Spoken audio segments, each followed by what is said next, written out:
All right, it is 5:45, so we'll go ahead and get started. We will start with the Pledge of Allegiance and the board mission statement. I pledge allegiance to the flag of the United States of America and to the republic for which it stands, one nation, under God, indivisible, with liberty and justice for all. Honor the Texas flag. I pledge allegiance to thee, Texas, one state, under God, one and indivisible. Thank you, sir.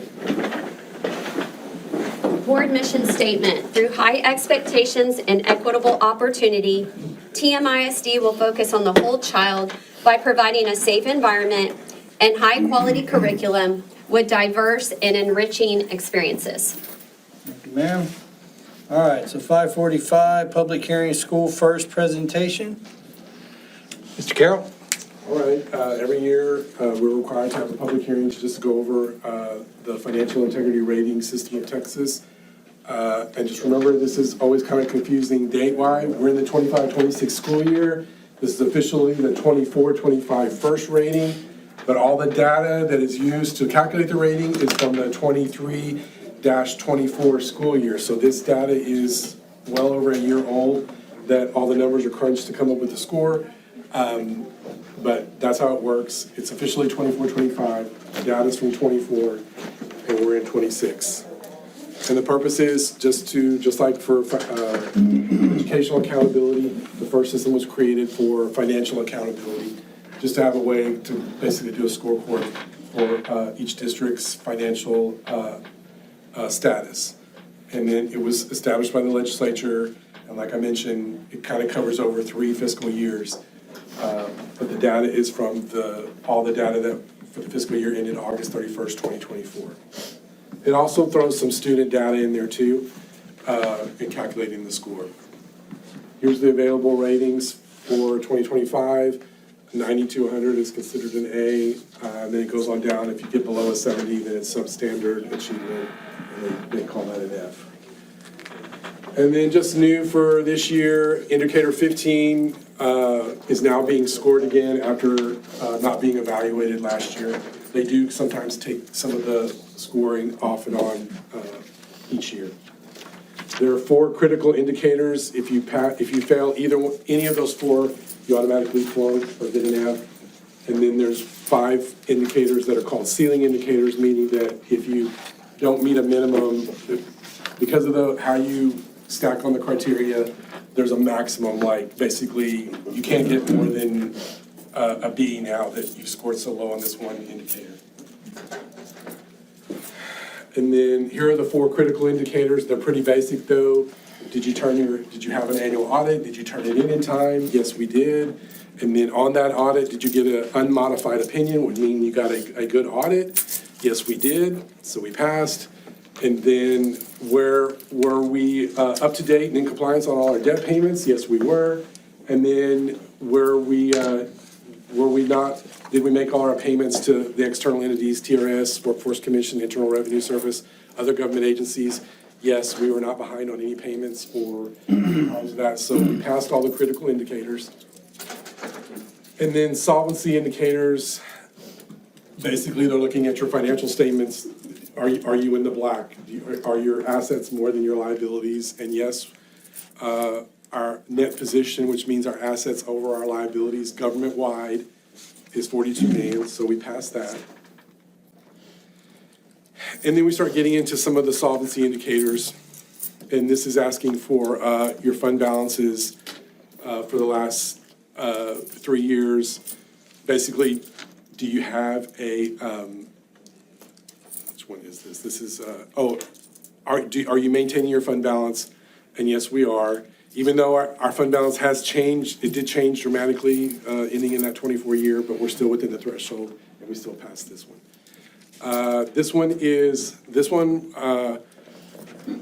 I'll say this is on the low point of the low. At the end of the 24 school year, that's when we actually had a $2.5 million deficit, and we actually had a $2.5 million deficit that year. So they're looking at our cash on hand as of August 31st. They're looking at how much cash we had on hand.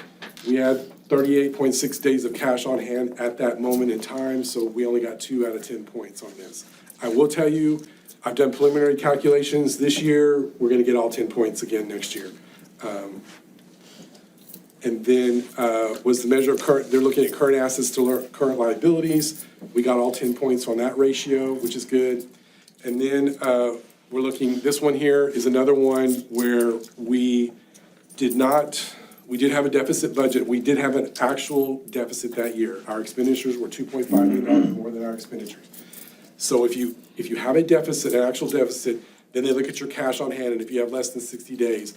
So we did not get any points on this one last year, so we lost all 10 points. I looked at that preliminary, this number is gonna change to 8 to 10 points for the 25 school year. So I'm looking at about 18 points that we didn't get that year, we're gonna get them back in 25. Then they're looking at your, the variance with what you said you were gonna, your budgeted revenue was your actual revenue within 10%, and they give you a 10% variance either way. We were, this indicator is not being scored this year, but we were within the 10%. And then they also look at the next one on number 11, they're looking at your long-term liabilities. They're looking to see if you're collecting enough money to take care of your long-term liabilities. We got 8 out of the 10 points on that. This one, they're looking at our debt per our property values. Like, are we charging enough on our debt service account to make sure that we're being able to pay our debt? And we are, so we got all 10 points on that one. Now they're looking at, was our administrative cost ratio, was a little bit, we didn't get all 10 points, we got 8 out of 10 points on that one, based upon and the administrative cost ratio is function 41, which is most of this building, and function 21, which is basically all the people in this building are either function 21. It's basically all your costs that are not on a campus. If you look at number 14, then this one looks at, this is looking to see, based upon your student enrollment, your expenditures should follow your student enrollment. So if you've got increases or decreases in your student enrollment, your expenditures should be following that. And we were following that. Yeah, we had a big deficit, but we also made a lot of cuts to adjust that deficit. We did have a little bit lower enrollment. We made those adjustments. We got all 10 points on that indicator. Number 15, now they're looking at every 2 years, we kind of tell TEA, we have a chance to tell TEA what we think our ADA is going to be over the next biennium. It's a pure estimate. We want to know if your estimate was actually close to actual, and we were 0.4% off of what we had estimated our ADA to be. And then 16, they're asking that whenever we do submit our PEIMS data, does our PEIMS data match what our audit said? And it did. It's virtually, I make sure those numbers, whatever the audit says, I make sure the PEIMS data is the same. So the variance was, there was virtually no variance, so we passed that indicator. And then number 17, these basically go back to the audit. Were there any material weaknesses noted in the audit over internal controls? There were not, so we passed that. Then they also ask, there's also another thing called, did they find any instances of non-compliance for grants or contracts or laws? None, so we passed that and got all 10 points on that one. 19, are we posting everything on the website that we're supposed to post? Yes, we are. We got all 5 points on that. And then did we discuss the district's property values at a board meeting within 120 days before they adopt a budget? I discussed the property values ad nauseum at all our budget meetings. So yes, we passed that one. And then this one is asking, like, I think you'd have to be in some, exhibit some other kind of severe financial hardship to ask for, I guess basically maybe TAs overpaid you so much and you don't have the money to pay them back. We have no repayment agreement or anything, so we passed this indicator. So unfortunately, when you add up everything with the deductions, we ended up with a score of a 78 out of 100, which doesn't sound good. It's a C, but like I said, preliminary looking, this was like the bottom of the, we looked at the chart, we were here with the deficit, now we've made a lot of adjustments, a lot of cutbacks, and we got some more funding, and now we're going back up. I'm like 99% sure, I'm pretty sure we're gonna get 18 of those points back at a minimum for next year, so we will be back in the 90s for the fiscal year 25. And then if you look at your other handouts, there's just some other requirements. We also have to show that the principal of the superintendent's contract, you either have to present the superintendent's contract or post it online, and Mr. Van Meetre's contract is online. And there's another thing where we just kind of summarize all the expenses of all the board members. And remember, this is from basically almost 2 years ago. This is for the 23-24 fiscal school year. So there's some previous board members that were still on the board back then. So we just list all the expenditures. We take all the expenditures for all the board members and the superintendent, and we accumulate those numbers. And you also have to indicate if there were any significant gifts that were given to the board members, and we have none that fall into that category. And then there's just another analysis of kind of how some of the other surrounding districts are doing. And you can kind of see the number of districts that, I think of, there's over 1,000 school districts, and I think about 15 for this period got an F for various reasons. C doesn't look good, but it's only temporary. We're gonna go back up to an A next year because everything's turning back around. Does anybody have any other questions about the first and the criteria, the scoring criteria? I know this is really hard to swallow, right? Because we've never been in this predicament before. Or not since I've been sitting here. Yes. We knew we had a deficit. There was nothing we could do about it. We had a bigger deficit than what we closed out at. So kudos to everybody that, brought that gap closer. But we still unfortunately had to close out in a deficit. And we already know where we're headed because we already started off well. So all we can do is learn from what happened and move forward, but we're definitely headed in the right direction. And there's still a lot of schools around us that are in pretty big deficits still. So we were able to close that out this year, so. I know I talked really fast, but I always try to get in another 15 minutes so we can start the regular meeting at this. You need to ask if there's any public comment, since it's a public hearing. For this? Yes, for this first. Okay. Is there any public comment for this here, for the first meeting? I know we have some for the next regular schedule. Right.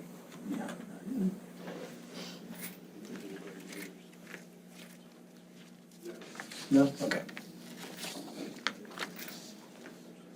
Thank you, Philip.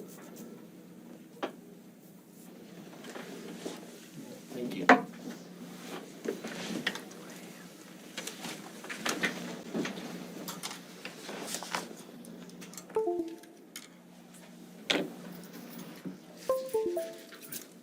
I don't think so. No, go ahead and start it. You're good. Okay, so with that being completed, we're going to go ahead and move into the regular board meeting. We do have some public speaker, so I'll read the comments here, and then Mr. Pusley, you can come on up. Here it says, public comments, open forum. Public comments at regular board meetings will be conducted in accordance with board policy BED. At meetings other than regular board meetings, public comments are limited to items that are posted on the meeting notice agenda. At regular meetings, public comments are allowed on any topic regardless of whether the topic is an item on the agenda posted with notice of the meeting. Comments shall be heard at the beginning of the board meeting. Comments are limited to 3 minutes per speaker, except the non-English speakers requiring a translator are limited to 6 minutes. The presiding board officer may modify or waive these time limits as appropriate. Public comments shall not be used for personal attacks by the speaker against district employees or students. Speakers who engage in personal attacks or use insulting, profane, threatening, or abusive language during any board meeting shall be ruled out of order by the presiding board officer and may be escorted from the board meeting room. Any concerns or complaints regarding individual district employees, students, or parents must be resolved via the appropriate complaint process as stated in Board Policy BED Local pursuant to Section 551.042 of the Texas Government Code. No board member or administrator may respond to any member of the public regarding an item that is not on the agenda, unless such response is there recitation of district policy or statement of specific factual information. I definitely need to get the glasses now. Or the font is like a 2. Yeah, that's what I'm gonna go with. The font is like a 2. Yeah. Okay, so we have one public comment here, Mr. Mike Pusley. Mr. President and Superintendent, board members, thank you very much for allowing me to come before you this evening, and I'll be very brief. I wanted to bring something to the board that I would like to see us maybe consider making a change to, and that is adding Bobby Craig's name back to our gymnasium. I don't know what all the circumstances were surrounding his name being removed from the gymnasium. I've asked around, I've gotten a little information, and from what I can determine, it wasn't something that we can't forgive. We all make mistakes. We all would like to have, we've all done things we'd like to have back. I've got a typewritten list of my things I'd like to have back. But I think as fellow members of this community, people who grew up in this community, could understand times of frustration with anybody. And I want us to think about the fact that Coach Craig was an icon in this community for years, for decades. And we want to think about all the students that he impacted during his career here. And so I think it's something that we should consider. I hope you would consider. We don't have to have a marching band. We don't have to have a big celebration about it. I think it's just something that this community could do to restore honor to Bobby Craig and to his family. Unfortunately, Bobby's not here anymore, but his family is. His son is here, and they still reside in this community. So I would hope that you would maybe at the appropriate time consider that situation. And I would be very thankful, and I know there's a lot of people in this community, and kids and people and adults who have moved away from this community who would join me in thanking you for doing that. So thank you very much for considering that, and I want to close by saying thank you very much for your service on the Tuloso Midway School Board. I know what a sacrifice that is, and I want to congratulate you on the fine job that you're doing running this school district. So thank you all very much, and have a pleasant evening. Thank you, sir. Okay. So we will start with our favorite, Mr. Van Matrie's favorite, some recognitions. Absolutely.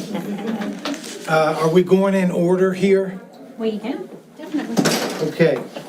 If you all will join me, we've got some adults and we've got some children. My students.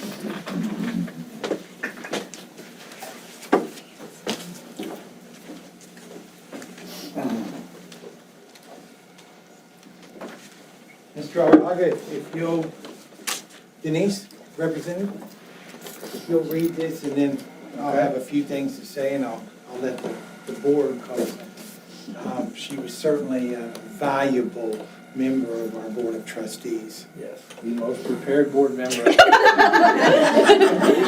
Unbelievable.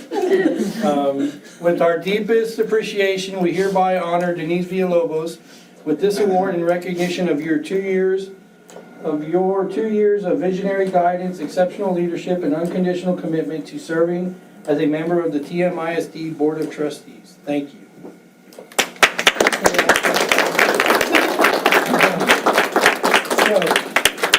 Denise was one of the first people I met when I became employed at Tuloso Midway. She wanted to have weekly lunches to educate me on Tuloso Midway, and I couldn't do weekly lunches, but we did do several. And what I learned from Denise before she was elected was that she loved Tuloso Midway ISD. And Tuloso Midway ISD really gave her the opportunity to be where she is today. And sometimes we forget that. She didn't. And then she ran for the board and was elected. And as Paul said, I think I'm fairly well prepared for board meetings? No. I mean, she was educating, I've been doing this for over 40 years, and she was educating me on innovation that we could take advantage of that we weren't. I will say this, in all transparency, we butted heads. Oh my gosh, did we butt heads. But I think it's fair to say, and I think you all will agree, that I love Denise. I love her as a school board member. I love her as a member of the Texas House. And I love her as a person. She is a huge advocate, not only for Tolosa Midway, but for all students in Texas. And we're so lucky to have you in our community. Thank you. Thank you.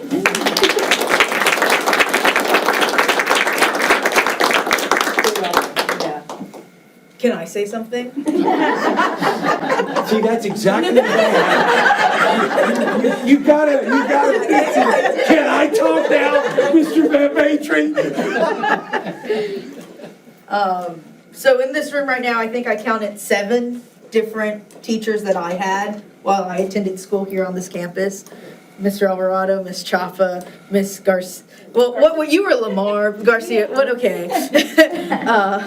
Miss Adias over here. I taught Stegall, some librarians back there. And yeah, oh my gosh, did they prepare me in my life to be where I am today, to sit on this board in that middle seat. That's still vacant. But then even once I got here, the board and the executive team. Y'all prepared me a ton on what I needed to expect when I got to the Capitol. And that was even more tremendous of a learning curve that I ever could have imagined. The last thing I did want to say was on that first rating. Yeah, it was a 78, but we are one of the very few school districts in this area that called attention to our deficit very early on and took very early steps of action to correct it. And so we won't have that rating next year. That's right. But I will tell you, a lot of the school districts in our community sadly will have 2 years of bad first ratings, and Tolosa Midway will not be one of them. Thank you. But yeah, it was an honor to serve as a school board member on Tolosa Midway. It's an honor to represent y'all in the Texas House, and I look forward to continue to doing that. Thank you, Denise. Thank you.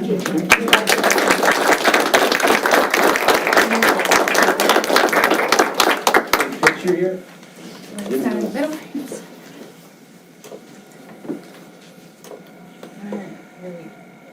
One, two, and 3. Okay. Perfect. Thank you. Thank you. Thank Thanks, you. guys. Thank you so much. The next people, Thank you. what? Do you have your phone? I know. Oh, yeah, I got it. Denise helped pass laws that required all Texas public schools to put the 10 Commandments in every classroom. And this is an expensive undertaking. Until Mr. Doty and Mr. McFarland from Annandale Baptist Church stepped up. And ladies and gentlemen, they funded every poster that we have in TM schools. Thank you so much. Really appreciate it. Would you like to say a few words? Thank you for the opportunity and the grace you gave us and just getting them distributed. We were so excited to hear about it. We delivered them, I think, on a Tuesday. And I went to a men's breakfast on Saturday, and one of the guys comes running up to me and says, "My son is so excited." He said, "We've got 10 Commandments in the classroom." So you guys really got on it, got them distributed, and if all of mankind would follow those 10 rules, all of our jobs would be a lot easier, wouldn't it? Well, what this demonstrates is that when there's a partnership between the families in the school, the business community in the school, our churches in the school, it's win-win-win for kids. And you all stepped forward and demonstrated that, and we thank you for that. And Jordan really did all the heavy lifting. I just connected him with how to get them. That was important.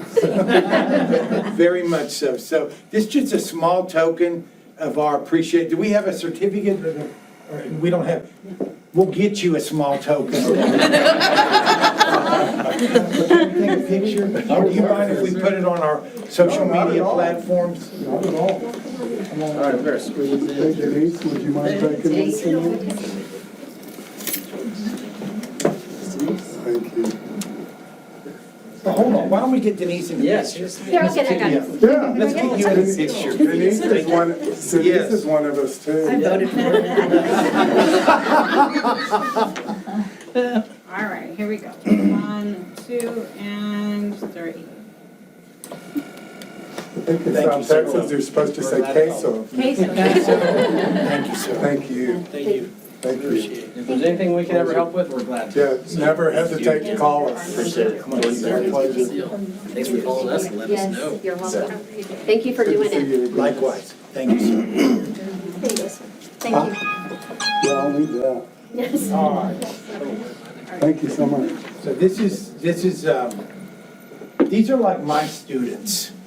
And being out of the classroom for as long as I have, you really look for opportunities to call a group of students your own class.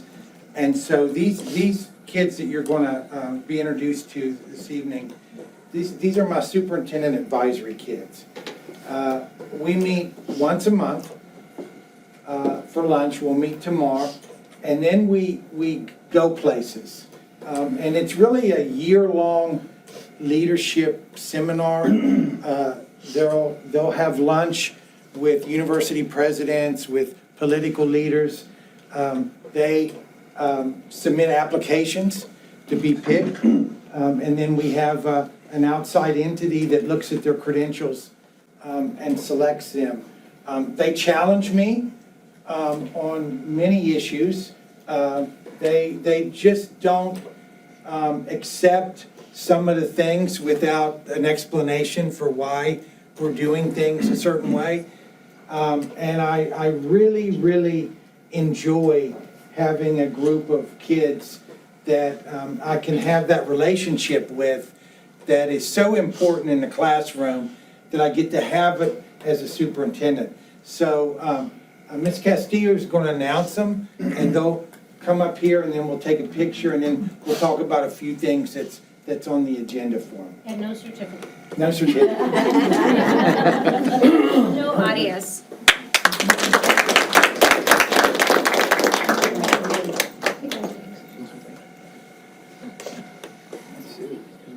Annabelle Griffin.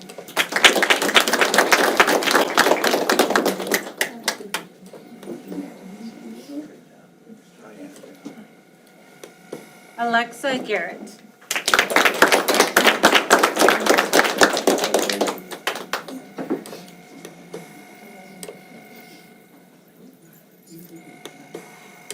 Alessandra Awayu.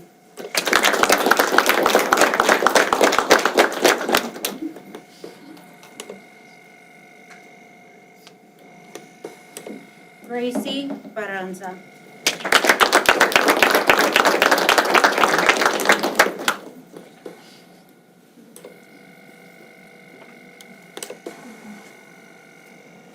Isabella Schmidt.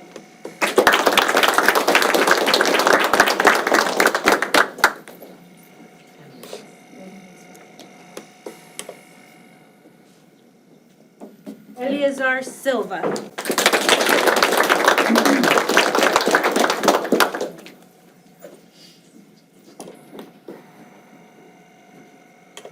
Avalee Charo.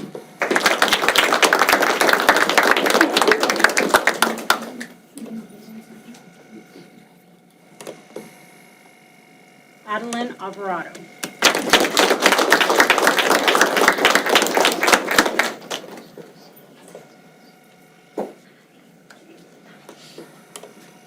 Ray Ramos.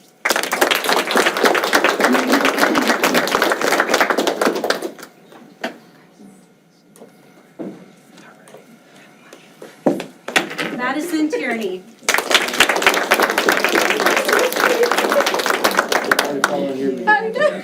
Congratulations. I will say it that way. Mia Chapa.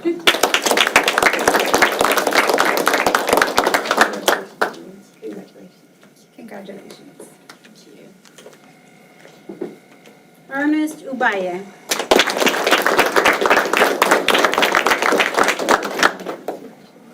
Congratulations. Jada Martinez.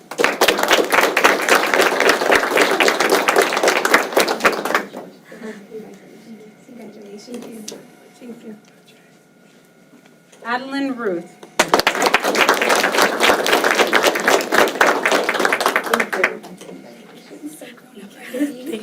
She is right. So, my seniors, they've been with me for 3 years. And Ray, he joined the group, was it you? No, Ernest, you weren't in the 8th grade. You were a freshman when you joined the group, correct? But you were an 8th grader. Yes. And they've had lunch with University President Kingsville, University President A&M Corpus Christi, the mayor of Corpus Christi. I'm trying to think who else. But we will discuss issues that I want their point of view on. For example, the cell phone policy. The cell phone policy really worried me over the summer.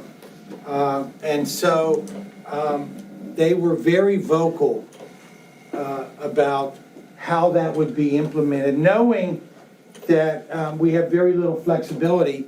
It was a law, and we had to implement it.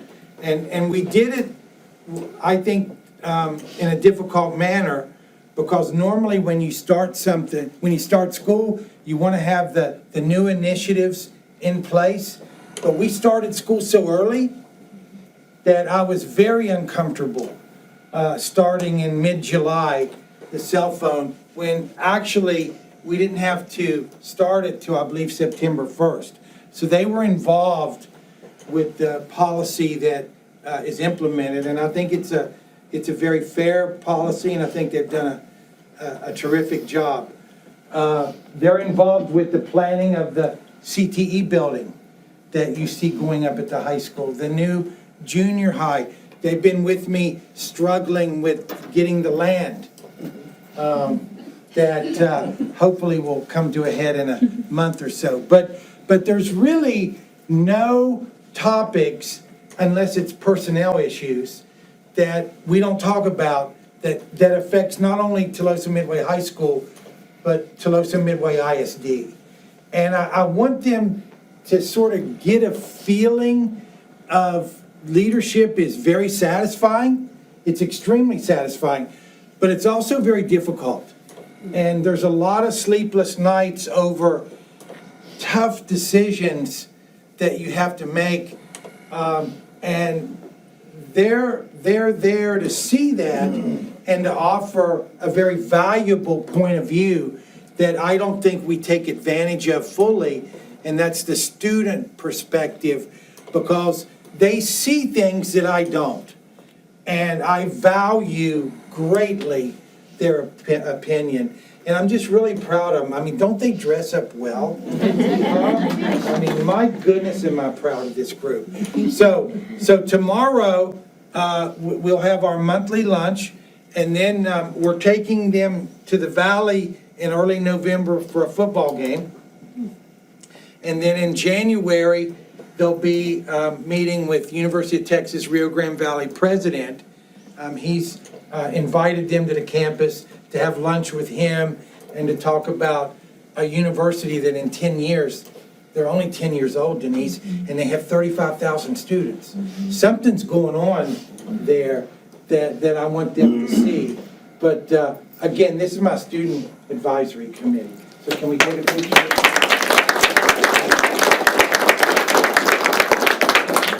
We hear a lot about y'all. Where do you want us, Chrissy? Let's, There's a lot of us. let's squeeze one in there. Let me move this to you. So y'all know you take your pictures tomorrow, then you go up on the wall. I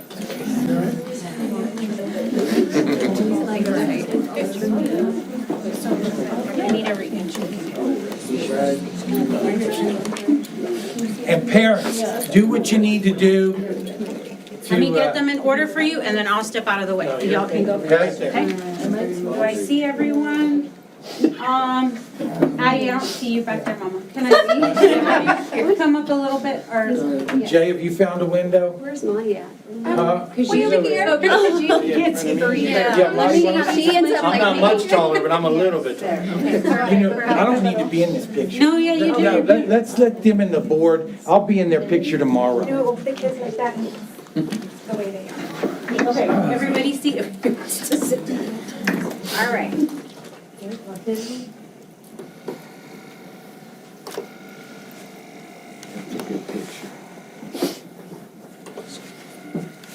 great to see proud parents, and, you know, that's a good moment too. Did you get one? Not yet. I'm gonna I'm letting them get theirs right now. Who do we need to see?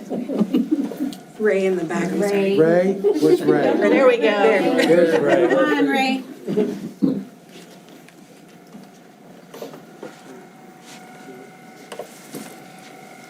Okay? All right, let me get mine real quick. Okay, and then don't go anywhere because Yes, don't. I want to tell another little story. 1, 2, and smile. Got it. Thank you, guys. So, one of the things we're doing, aside from the CTE building and a bunch of other stuff, is we're completely renovating the natatorium. And our poor swimmers, they don't have anywhere to go, and it's frustrating. Annabelle's a swimmer, so I went and I pulled her out of class, and she went with us, and the architect and the construction people, and I wanted her opinion of, number one, I wanted her to see, yes, we're not lying to people. We are gonna have, you're gonna be gone, but we are gonna have a swimming pool. And she even said, well, I'll be alumni, we'll have the alumni meet, I remember that. But I wanted her opinion of the progress, and if there's anything she saw that we were moving forward with. And I value that, so thank you, and I'll see you all tomorrow. You look great, thank you.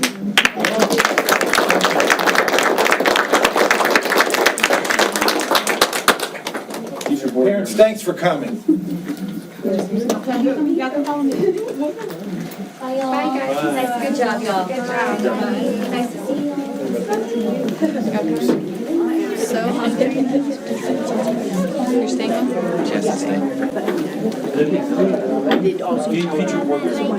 Yeah, Joe, you're gonna You're gonna take the class. That's right. That's what I. Someday you're gonna take the Exactly. And so this gives me an opportunity to have a little bit of that.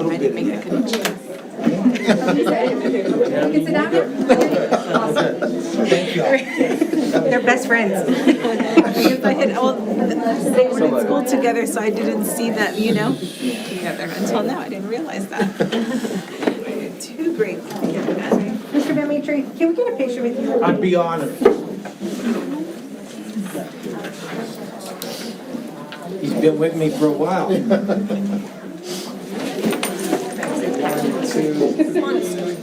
Thank you, sir. Thank you. See you tomorrow. See you tomorrow.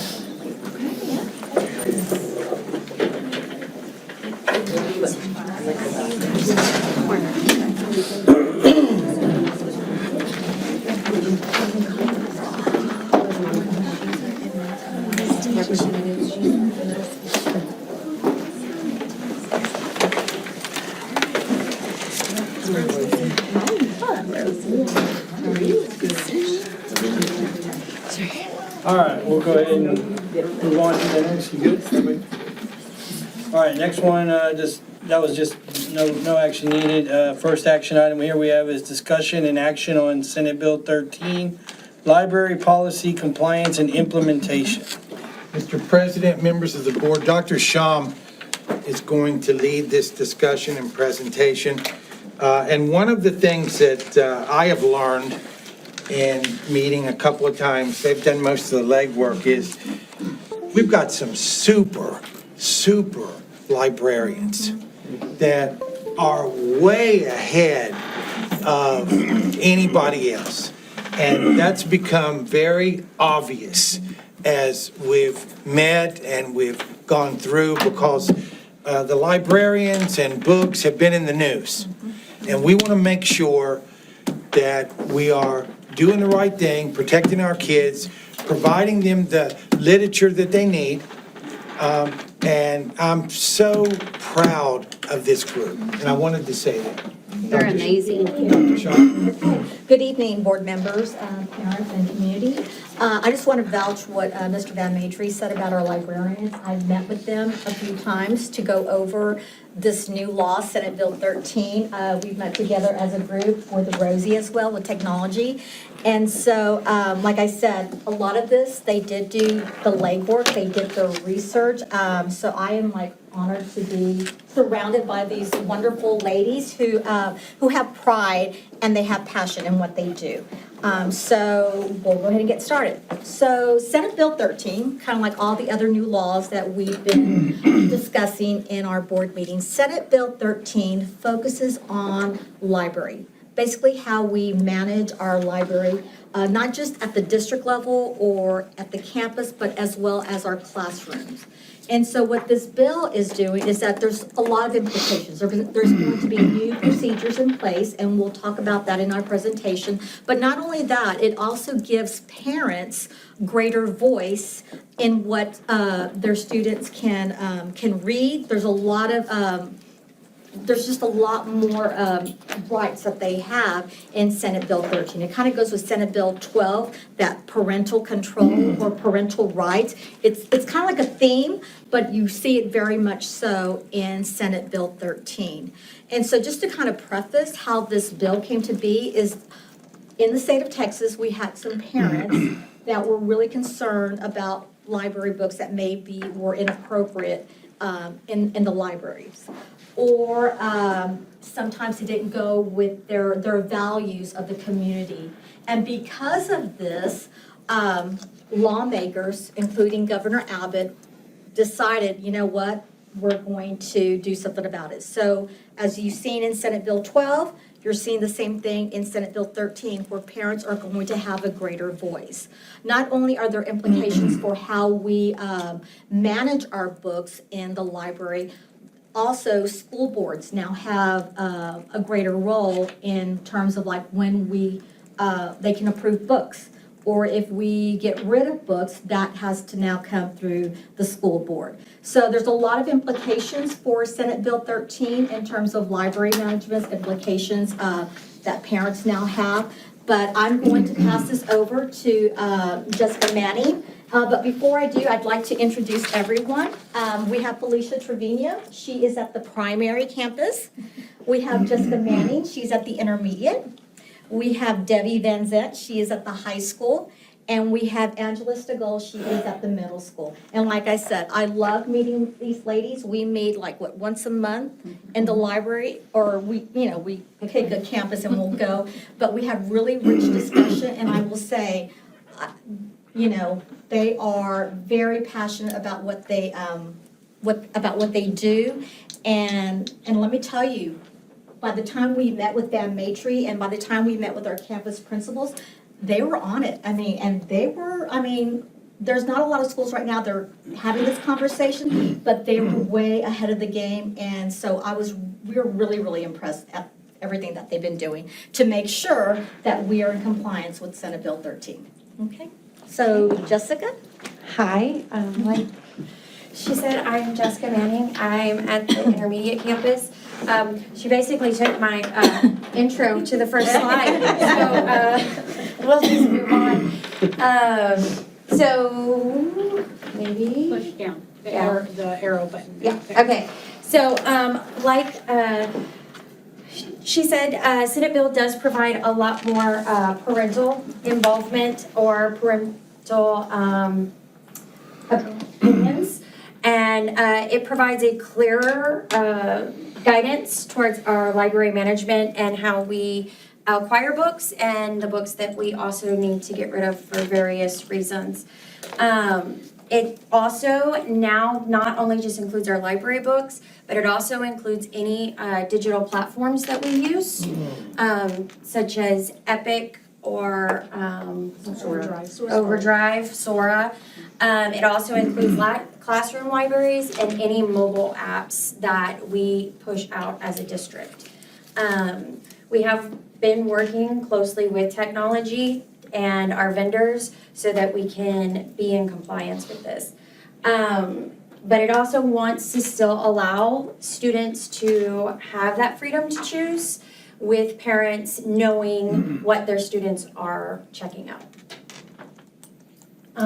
And we kind of split this up, so I'm gonna give this over to Felicia when it comes to key definitions. Okay, so the key definitions were not included on our local policy, but in Senate Bill 13, we have some of the definitions highlighted or being pointed out. For example, what the definition of library materials, instructional materials, because some of the instructional materials are already, because they were adopted by the state or the school board, they're already something that we don't have to list. Definitions of harmful, and I think this is funny because they have to give a definition of indecent content, obscene content, profane content, pervasively vulgar, educationally unsuitable, and they give us the acronyms for the Texas State Library Archives Commission and the acronyms for the local school advisory council. So they're going to be using that throughout the whole policy that we put together for our district. Okay. We also have TEA suggests to implement SB 13 effectively. The superintendent must designate a district level supervisor responsible for overseeing all the district libraries. It also and then beyond that, we know that we've always been doing this. We always have a campus librarian, and we do all the things we've been doing. School library operations, ensuring smooth functioning and resource availability.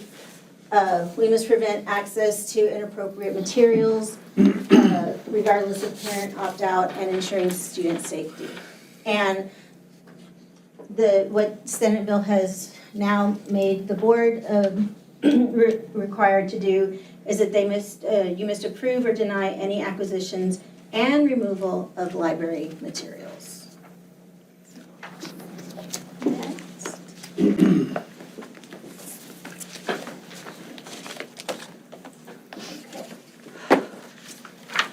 So part of the procedure, and really we've had a collection development policy forever, but the Senate Bill 13 outlined a few more things that we needed to include. And so in your binder, you should have a copy of the proposed school board policy as well as what's current. The current is in black and then the proposed is in blue. So that kind of gives you where we're coming from and what we're going to choose. And so it's just like, everybody has said all along, it's more transparent, it's more parent-centric, and not that we didn't have that before, but now it's outlined in the policy. So, we all have on our websites our physical, the catalog for our physical books, as well as all the information about all the digital collections that we have. And we are working on making sure that we're in compliance with parent information and all that too. And then, of course, now part of the policy is that we are going to post the books that we intend to order on our websites for 30 days and for parents to review. And then after that 30 days, then you guys have 30 days to review the list as well. So it just kind of adds some extra steps and extra time. But, you know, it's all for the good of the kids, and that's what we're all about anyway. It's also going to make student library records available to parents. We are working on getting our circulation system to send out an email to parents every time a child checks out a book, which primary parents may get flooded with emails in intermediate school where, you know, they're checking out 5 or 10 books a day. But that way the parents will know, you know, almost in real time what their students are checking out. And then the same with the digital platforms. Are they gonna be able to see fees that are racking up for non-returned books? Because I know at the end of the school year, that's an issue for seniors. So I'm just Yes. wondering. Yes, that'll all be included. And I won't have to collect fines for everybody all the way to primary, so that'll be nice. But it also outlines some reconsideration procedures, and we've always had a reconsideration policy. Again, like forever. I got a folder when I started as a librarian in the district in 2007. Now it's digital, but you know, we have this process. And it's a little more in-depth. It requires some more review. And it outlines specifically who's in charge of appointing. So all of this is gonna be, you know, it's a step-by-step process, and everything that we have for reconsideration is already in a folder in our shared Google Drive. So if at any point somebody wants a book reconsidered, we can just give them that whole folder, and then they've got everything that they need.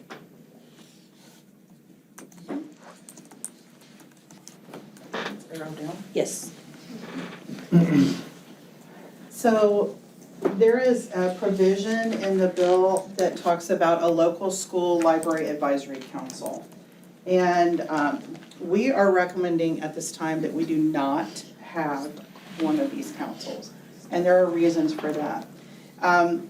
This council would be made of people who are not librarians. They would not be anyone who works for a school. They could not be, like if you had a parent that was a teacher at the school, they couldn't be on that board. It would have to be only people from the community and parents of people from the community, but not anybody that is a librarian. And that just doesn't seem great, in our opinion, you know. We have over 30 years of experience collectively, and we all have master's degree in library science, and we're all certified librarians. And let me take a minute to say thank you for that, because there's a lot of school districts that don't do that. They have paraprofessionals. Not that paraprofessionals, if there's anything wrong with that, but your kids are getting a richer experience by having certified librarians at every campus. And anyway, if we were to at some point have enough people, it can be petitioned for us to have one. And if we do, it means you'd have to have 50 parents or 10% of the parents of the student population, whichever number is fewer. And it would have 7 members appointed by you as trustees. So the trustees would have to find the people to be on this committee. You can only have like one of the people, let me see, how can I phrase this? Like 4 would have to be parents, 3 could be community members. Like you have to have 1 more parent than you have community members. And that council would meet at least twice a year. It would have very strict posting, deadlines and things like that. It would be a lot of hassle for you as a board. It would be a lot of hassle for the school district. And so I feel like because we are approachable and we've had a whole lot of these policies, like they've all said, in place for so long, I feel like the community trusts us and we don't want to break that trust, and that if someone had an issue with something, we would definitely be willing to speak with them and work with them, because that's what we've always done. I think a lot of this is reactionary in that there are school districts that didn't have policy. They didn't have a plan. They didn't have a way for people who were upset or concerned to come to the school, and then they would have to fight them. You know, we don't want that. We don't want fights. Anyway, so that's a recommendation that we have. All of the recommendations have to comply with TSLAC standards, and the district level library supervisor would coordinate this board if we ever did have to have it, okay? As far as implementation goes of this particular policy things that we put together, there's, how would I click on these things? When you go over there, you're gonna have to. Just go to a computer or, I need to click on those. Okay. Oh, okay. Oh, it's I just want to show you how we have it set up, so you'll know if anyone asks. And this is on our website? Yes. Okay. So, technology added to the departments tab right here, library services. So if anyone, because the library pages were kind of hidden. You had to go to the campus, you had to find the library, and if you didn't hover on it correctly, you really couldn't click on it very well. It was not really great navigation. So this, we have library services. It's very visible. When you get to that page, you can get to all 4 of the school libraries. And you're gonna see different things here. Possible titles available at the Scholastic Book Fair. The book fair is a whole part of this as well, right? So we had to get from Scholastic a list of all 1,400 books that they could possibly sell, and that has to be posted. And you have to post it for 30 days before you have your book fair. So that the parents can look at it and see if there's anything that they don't like. And then if there is, then they talk to you about taking it out of the book fair or whatever. And then you have that whole thing. So we have it for each of the schools except the high school because they don't do a book fair. And it's not that she doesn't want to do it, it's just high school kids wouldn't really be into any of the things that are in the book fair. There's the primary parental consent online form. So if you want to click on that, thank you for being my Vanna. This is a place if you are as a parent would like to say, I don't want any of my child to read any of these authors or any of these specific titles, this is where they can make that list.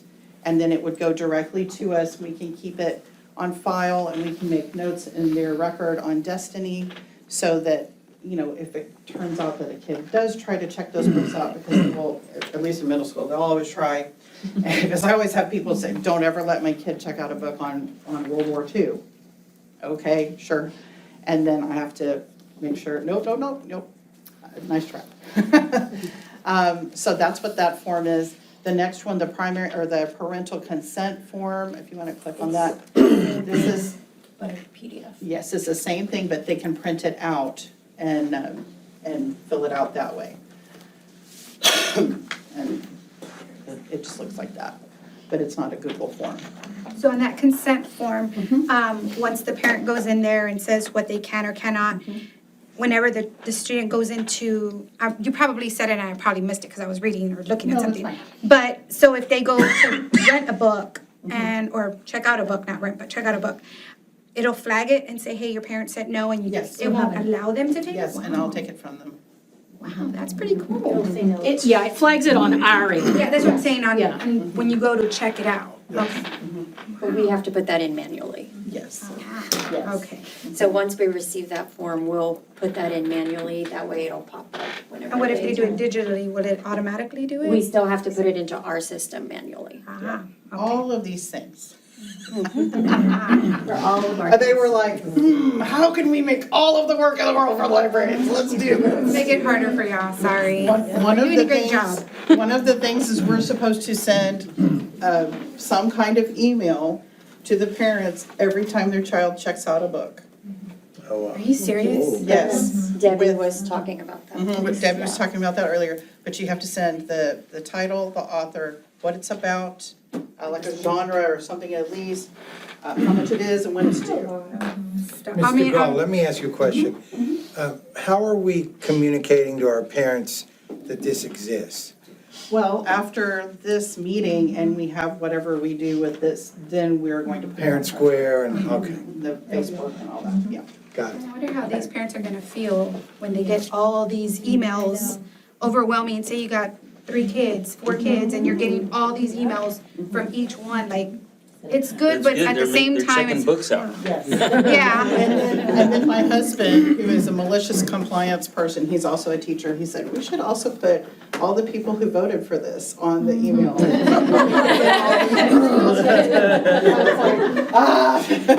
throw us under the bus. Anyway, so then the TMISD School Board Policy for Library Materials is listed there. So, you know, like whatever we have right now is what's listed there. But whenever it changes, whatever you decide, then we'll update it there. The TEA parental rights and options information is there. So this is exactly what TEA spelled out. And it's all in a document from TEA.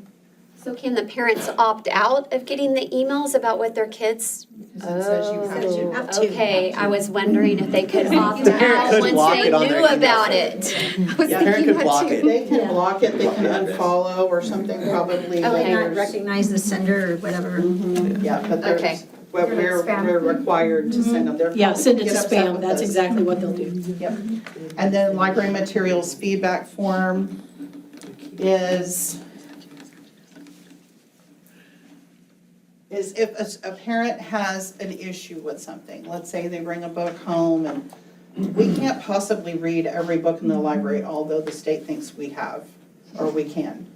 And so if there happens to be a bad word in a book, or there happens to be something that slips by somehow, just possible, and a parent gets upset about it, this is their first line of defense, right? This is where they come and they say, okay, I have a problem with this.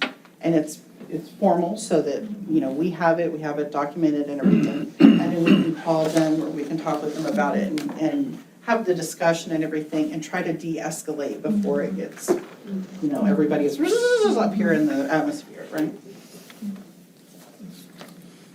Let's see, okay, then the next steps, oh, wait, and then you want to show one of the websites? I went ahead and linked the intermediate website. We have all that information again. That way we can't say that we haven't informed anybody. We have it on all 4 of our campus websites. We'll have it on the homepage. So all the documents that Angela just talked about are again on the homepage. They will be again in the book, at the bottom of the books page, like where you can search, because Destiny Discover is our online catalog. And then our other options, online options that we have for ebooks and things, we have it again there. And then a third time on our campus websites will be on our contact page. So There's nowhere missing That's it. awesome. we've put it everywhere, so at no point our parents can say, hey, we didn't find it. How long have we had a digital catalog in our libraries or Since COVID. since? Yeah. Okay. Because we had to have some way to get, That for makes kids to sense. get library access. We're in a consortium with the school districts in the area, not all of them, but some of them, so that we can also borrow their books as well. But they may have different standards than we do, not likely, but, you know, maybe. So we have a lot of work we have to do on that as well. How do our ACC kids, do they use the high school library? Or do they have books on campus? We do, but since this new law came into effect, we're following suit with everyone, all the other campuses, so anything that'll be checked out will be digital or through high school. Okay. Yes, ma'am. Okay, thank you. I had taken some books over there for them to have a library at one point in time, but then because of all of this, it's like, we gotta do something different, because we're also in charge of classroom libraries. Right. So every classroom, whatever you have in the classroom, then We have to post. we have to post that as well. Yeah, but if they need anything, they can, I mean, Absolutely. Iris and I have a constant line of communication, so. Oh, yeah, I just wondered how it worked because I'm seeing all the campuses up there and I'm thinking, okay, how does ACC get their books? So, yeah, it was just I was curious, And then actually. also with middle school, I'm in a weird situation because I have kids on that campus that are 11, and I have kids that are turning 14. And then if they have stayed an extra year or two, they could be 15, you know what I mean? And what a 14, 15-year-old wants to read or needs to read and what an 11-year-old wants to read, night and day different. And they grow so much in that span of time, right? So I'm not trying to make anybody grow up faster than they need to. And so I've always had this YA sticker that I put on the books. So if it's like a PG-13 type thing, like if your parents don't let you watch PG-13 movies, then don't get those books. And we all have a disclaimer. I always talk about it at the beginning of the year. You know what your family is okay with. You know what your parents allow. And so you need to, it's your responsibility to choose things that are okay with your family and reflect your family's values. So then the next steps are our superintendent needs to appoint a district level librarian. The board needs to vote on local school library advisory council if we're going to have one or not, and also approve or deny the recommended changes to the library policies. So tonight, we have the first step in that process, the School Library Advisory Council. Based on, is there more to the presentation? No, I just wanted to. Based on recommendations from the campus principals, the librarian, and Dr. Sham, the administration is going to recommend that we do not, at this time, put together a school library advisory council, knowing that if there's a groundswell of community support, there's an avenue for the parents to require that. So, Mr. President, members of the board, is there any other questions? I'm sorry.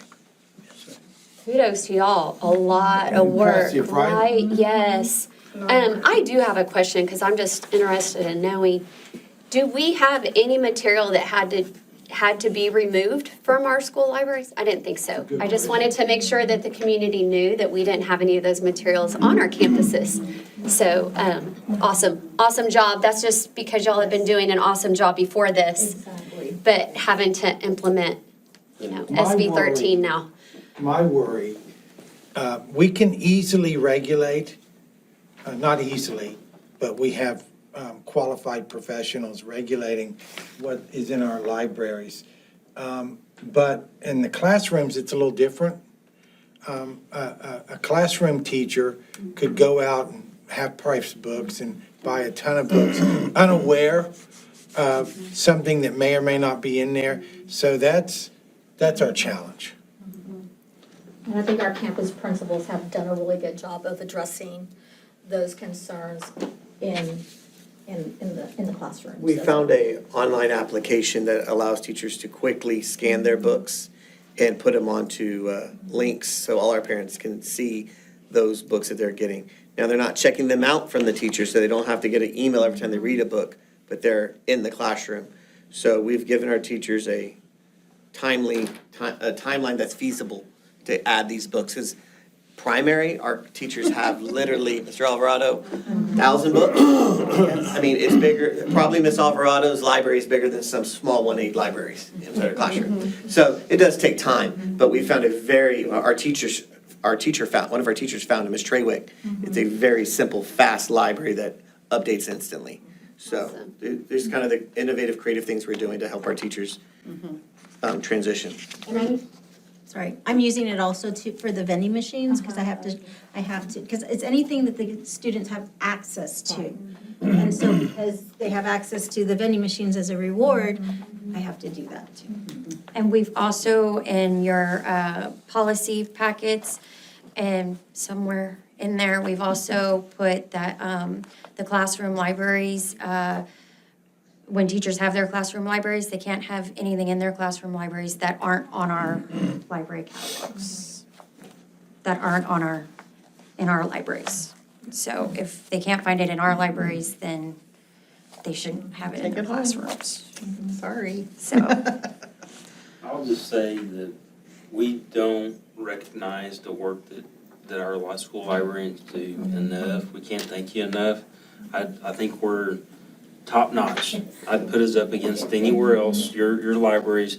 And having had 3 children raised in this district, I know how important our libraries are to our kids.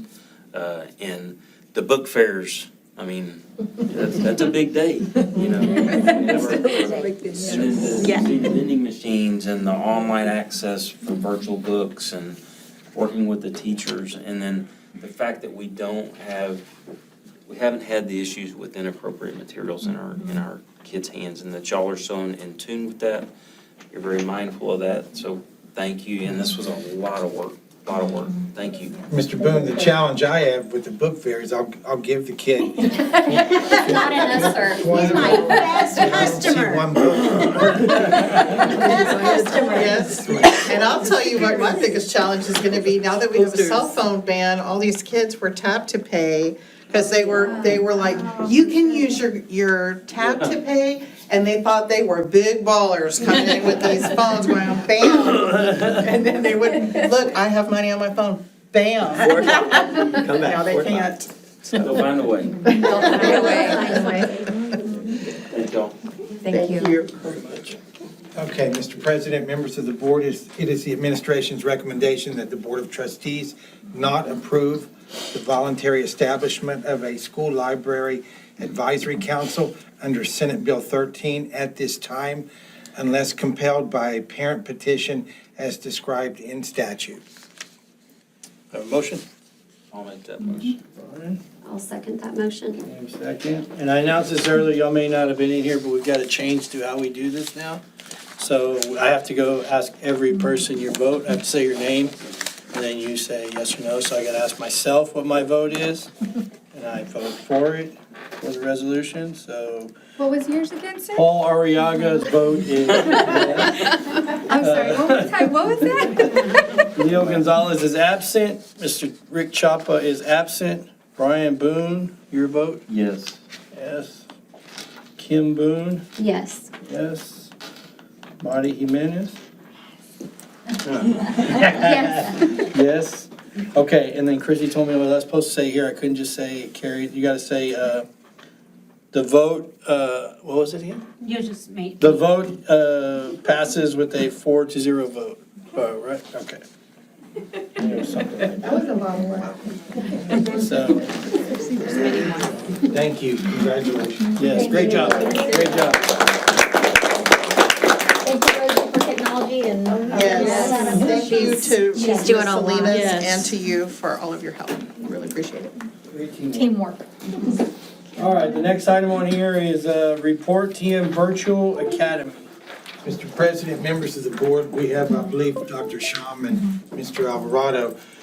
Several weeks ago, in one of the presentations by legal regarding new laws and statutes, it was brought up that TEA was allowing significant flexibility for school districts to offer a virtual type academies, remote learning, that quite frankly had some very significant financial implications, very positive to the district.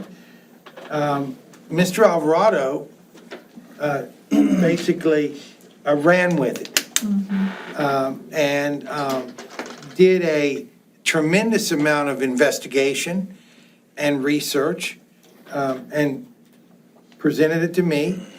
I green-lighted it to go to the principals and the admin team, and it's been very rewarding to see one of your administrators take such an interest in something that could save kids on a much greater scale. We have ACC that saves kids, and Compass Academy, and of course all of our campuses, but kids that don't really do well in a traditional setting, take that and really just expand it. And so I want to make sure that people know that this type of innovation was organic by Mr. Alvarado. So I want to congratulate you, Gabe. I'll turn it over to Dr. Shaw. Okay.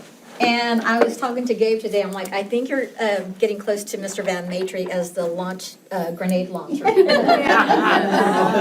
like, you're coming in pretty close, Gabe, because he's right. I think we've been having this conversation for about 2 months maybe, and it's just like coming together quickly. Another reason for the virtual academy is because we're going to be doing away with the Texas School Virtual Network. And that was initially like the virtual online academy or online courses through TEA. And so we're doing away with that. And in lieu, now school districts will be able to offer the virtual academy. Like I said, Gabe has, put all this together and, just being that innovator, just thinking outside the box. And we're planning on rolling this out as soon as possible. Right now, there is a LASSO 4 grant that is out there that we are going to apply for next year. But right now, we're going to get the ball rolling because you know what? This is the moment to seize that moment, the opportunity. But when we do apply for the grant, and I think there's only, four districts in the state that are actually seeking the virtual academy applications. So there's a very good chance that we will get awarded the funds in the fall of next year. So that'll bring extra money. I think we're looking at $230,000 per campus. And so those funds will in turn be used to help facilitate the virtual academy. But I'm going to hand this over to Mr. Alvarado, who has inspired us, and we're all very passionate and eager to see this. Before Gabe starts, what the cadence will be in moving forward is we'll offer the presentation tonight and entertain questions, comments, observations. And then if we feel like we have the support of the board, then we will bring it back to the board for approval before moving forward. All right, so thank you for your kind words, but this was a team effort. So basically what happened is Senate Bill 569 came about. Senate Bill 569 is the one that dissolved the Texas Virtual Network and allowed school districts to operate its own virtual academy. But it also did it with a little bit of a kick, which was that it allows school districts to claim full ADA funding per kid, where virtual academies in the past did not. So each particular, student is worth X amount of dollars. And we are now able to bring that into the district as well. At the same time, we're TM, so we're gonna do things right by kids. So we're gonna play what we did was that our team here, which was Lamar's here, I'm gonna stand up. Mark Dennis, who's our assistant principal of instruction, has worked really hard. Coach Fig over there has worked extremely hard getting things ready on the back end. Ms. Chapa, of course, has done amazing work with us getting this stuff. Rosie set up this entire website. It's ready to go. And of course, Ms. Adias and Dr. Sham has helped as well. So within 2 months, you're going to see what we've accomplished. But first, we're going to start with the video so you can better explain what TM Virtual Academy is.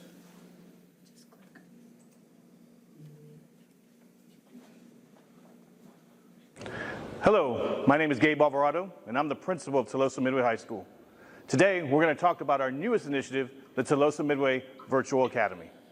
The Tolosa Midway Virtual Academy is a tuition-free school of choice open to all students across the state of Texas. The program offers both a 100% online learning platform as well as a hybrid learning option to meet your individual needs. The Virtual Academy has 4 individual pathways to help you succeed. The first pathway is our traditional track. This program is 100% online and is designed for working students. As part of the program, students work a minimum of 240 minutes a day, no matter the time of day.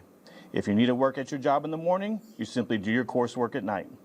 Our second pathway is the accelerated track. This program is also 100% online. And this track, when you graduate, is completely in your hands. Students in this track work through their credits as fast as they can. Once you complete a course, you move right on to the next one. Once all credits are completed, the student is officially a graduate. So if you have 10 credits to graduate and you work hard, you can graduate in a few months instead of an entire year. Our third pathway is the associate's track. In this track, students work with our college partners to earn either an Associate of Arts or an Associate of Science while working on their high school courses in a 100% online environment. Students in this track are expected to stay in the program for 2 years and will experience both a college and high school graduation their senior year. What is the cost of our tuition, books, fees, you might ask? Well, it is 100% free to all TMISD students. Our final pathway is our flipped high school track. In this track, students attend career and technology courses such as cosmetology, welding, process technology, and many other programs in the medical field on either our campus or our college partners. Students will attend college classes when offered and complete their online high school work throughout the day. So if you want to be a welder, you would simply show up to your college classes at either of our partners' institutions and then do your high school work anytime before 11:59 that same day. Once again, this program is absolutely free. Students in the Virtual Academy still get the same benefits as regular high school students. You will still be able to participate in all UIL activities, attend classes on campus, major activities like prom and homecoming, get college admissions guidance, and attend a graduation ceremony. How do you join TMVA? First, you must apply and be accepted to be a TMISD transfer student. You must also have passed at least 3 end-of-course exams if you are transferring from a public school. You must also have access to the internet and a personal device. You must also agree to come to campus or another designated testing facility to either EOC or TSI test. If you are interested in learning more about Tuloso Midway Virtual Academy, please visit our website at tmisd.us and click on the Virtual Academy tab. Space is limited, so sign up as soon as possible. Choose your path, own your future, and join the TM Virtual Academy today.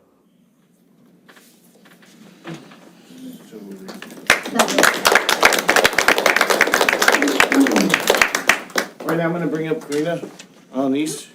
She's from Edmonton. So part of the program is that they receive a high school credit, so on and so forth. We are going to use a third party to do that, to make sure that our kids are getting qualified. Materials show speak to that. You want to go ahead and? I do have a couple of booklets, just in case Okay. anybody is probably interested at a later time in more information, but. Hi, everyone. My name's Karina. I've had the honor and the privilege of working with this amazing administration team that you have at ACC and Gabe as well. So we have been partnered with y'all since 2008, actually. So we provide courseware, well, actually Apex, and it's transitioning into courseware. Which is our platform. I do have a little more information. I'm sure you probably have a lot of questions about what I'm saying, but it's just one of our products that provides credit recovery, first-time credits, CTE, TSI, A2 prep, all those good things on that one platform. So that is a program that you already use, something that you've had in place that your staff is familiar with, your administrators are familiar with, and that would be the program that you would be using to support this virtual academy. So our catalog actually, well, the courses aren't listed in here, but has a little information for you. But our courses, just compared to our Texas competitors, we do have the highest level of courses that are Texas TEKS based, also rated the highest in the Quality Matters program as well. So we do have quite a bit of a robust program for y'all to be able to choose from. And just hearing all of this, it's super exciting.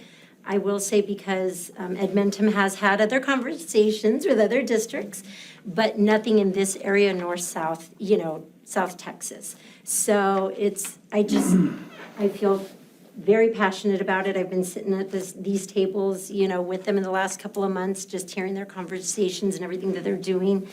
And it's amazing work. So just thank you for letting us be even a small part of it, moving forward. So I can leave these here for y'all if y'all want some information. Thank you. Thank you. Okay, so I think the best way to do this is kind of just to go through slide by slide of what the commercial was, and kind of give you a little bit more of an explanation so that you have a better idea of what it is. So let's talk about what TMVA is. It's a tuition-free school of choice with flexible hybrid learning, either high school diploma and college credit. Now, this is available for anyone in the state of Texas. So in the background, we've been working with, we've gotten our hands on 2 of them, but 2 different colleges, Southwest College in Uvalde, and we've gotten the Texas Southmost in Brownsville. We're signing MOUs soon. So a kid in Brownsville let's say for instance, would be able to attend college classes at Southmost and then get high school credits with us. They would never see the TM campus, but you would claim full ADA for that student.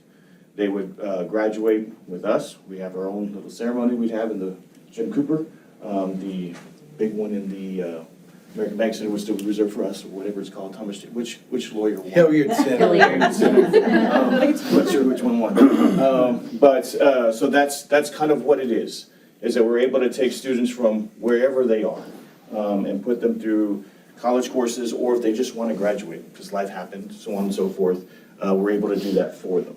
Gabe, let me, somewhat of a rhetorical question, but what keeps us from being 6A for UIL with the number of kids? And how would this affect class rank? Okay, so let's take the first one. In October, we submit our snapshot data. That is the data that UIL determines our classification size. So we're a 4A Division I school, then we would stay based on our numbers, because we're not starting this thing till December. We'd stay a 4A Division I school. No matter if we grew to 10,000 between now and then, between the next snapshot. At that point, we would be, but we're not going to. So part of the LASSO 4 grant she was talking about is the starting of your own virtual campus. So we'll finish out this year, then we'll apply to be our own virtual school, and that school will get its own unique ID number. So those kids will be their own entity. They will be the size of, they could play Duncanville if they wanted to, but they're not gonna win. But our kids would not have, our class size would stay the same just based on our community here. So we have to get that accomplished within the 2 years before the next realignment, which we feel fully confident we can do. In fact, we have to, that's part of the grant that we're gonna apply for. So that piece, you don't really have to worry about. Well, we could take on, we couldn't take on that many. The law is very clear that as you're moving on from a campus, you can only have 50% of your campus be online. So we're at 1,070, we can only take on 1,000 more kids at a time. We'll talk about that in a little bit. So during that time frame where we're applying for a campus, we might be a campus of 2,070. But it won't matter for UIL purposes because it's from snapshot to snapshot for a 2-year interval. Class rank. Class rank. Class rank is the one I'm most excited about as a parent. I know some, let's say for instance, we have students who are in rank, let's say number 30 of their class. And the class right now, 240, and it dwindles every day as we send kids to ACC. That number drops and drops and drops because ACC kids don't count in the class rank for the high school. They're their own separate campus. So if you have a student who is number 30, who's dreaming about to go to UT, okay, they only take the top 6% of your graduating class. 6% of, let's just say, just rounded 200, that's 12. Or let's say 250, that's 14. So you have to be ranked in the top 14 in order to get that guaranteed automatic admission into UT. The majority of kids that are going to graduate by December from this particular program, they're not going to be your associates kids. They're not going to be your kids that are going to try and get a full-fledged certificate because they only have a semester. But they might be the kids who are trying to graduate as soon as possible. So they're going to come in, and let's say we get 300 of them. Well, that puts that number 30, now 30 out of 540, as opposed to 30 out of 250. So now that kid gets to go to UT. It's just, you're adding more and more to the denominator. Now, if you do have a kid who transfers in, we have some protections we'll bring forth, which is we would like to bring a resolution that the top 10 is or you have to be a TMISD student for at least 2 years. That is a standard that we just don't have. Right now, We need it. it's only Val and Sal. That's it. That's the only thing that's protected. So we'll be bringing that to you as well. But we're just talking about the top 10. I mean, some of our kids in the top 10% could lose their positions with that many kids coming in. I would doubt it very seriously. We wouldn't have, I'm just saying they would have to leave their campus that they're already the top 10 in to come join a campus where they might not be. Well, it could possibly happen, and let's just throw it out there. What if a parent is a military person? Yes. And they have to move from this school to this school, whether they're, ranked 5th, Yes. then what happens there, you know what I mean? Like, They what would if be they, excluded if, from the top 10, if that's the case. And that's, I assume, I don't know the thought of the board when that passed, because what we have is the atypical version, where it's just 1 and 2. Most districts have the 1 through 10 that's protected, but we don't. And it might be for that, or, something happened to one of your parents and you had to move districts. There's all kinds of reasons why kids move into districts. And you would just be saying that they just couldn't graduate in the top 10. Not saying the top. The other thing to think about is, just kind of going off what you were saying, is that our kids that are graduating have been here for at least 2 years, right? And so we know what education they received in the classroom, and we have the best teachers in the state of Texas. So therefore, they got the best teaching. We don't know where these other kids came from, and did they get the same biology class? Did they get the same English class? And I think it's real important that we put that in place to protect our kids that have gone to school here at TM and the education that they've gotten. The other, I guess, kind of pieces that we'll be working with is, right now, currently, students taking courseware Apex, and those courses do not count towards GPA. They're considered courses that are taken outside the normal school day. We're talking about bringing those back in, so if they are taking it for primary credit, that they would count towards GPA. And since they're not honors classes, they would get no weight. So inadvertently, you'd actually kind of lower that amount of impact that they would have. So a kid who's taking world geography through, Edmonton scores, if they get a 95, would stick with that 95, whereas some kid who took a honors class in TM High School would get the 95 plus the 15% more. So there would be a wider gap. But, so that's, sorry, get off the track. So that is the premise of the TMVAs, that we open it to the entire state of Texas. Specifically, they're working with South Texas, and especially school districts that do not have the same type of access that we do to our dual credit classes.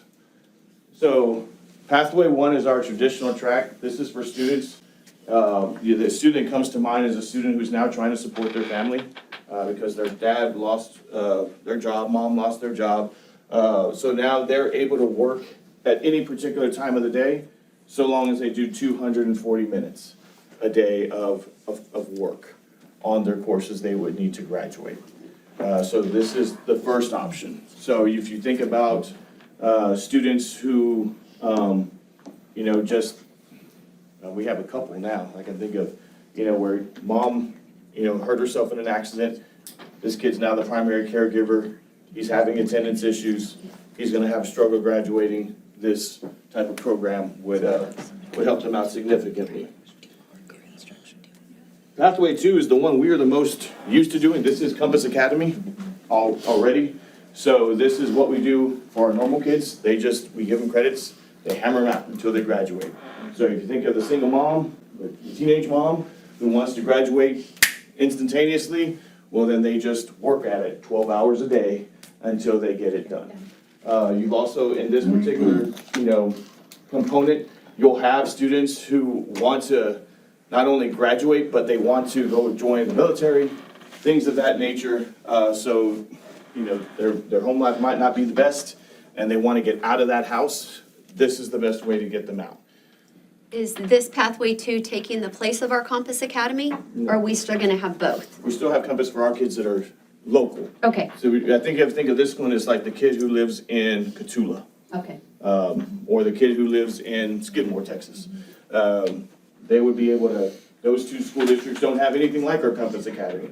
But now this gives them an option to graduate early.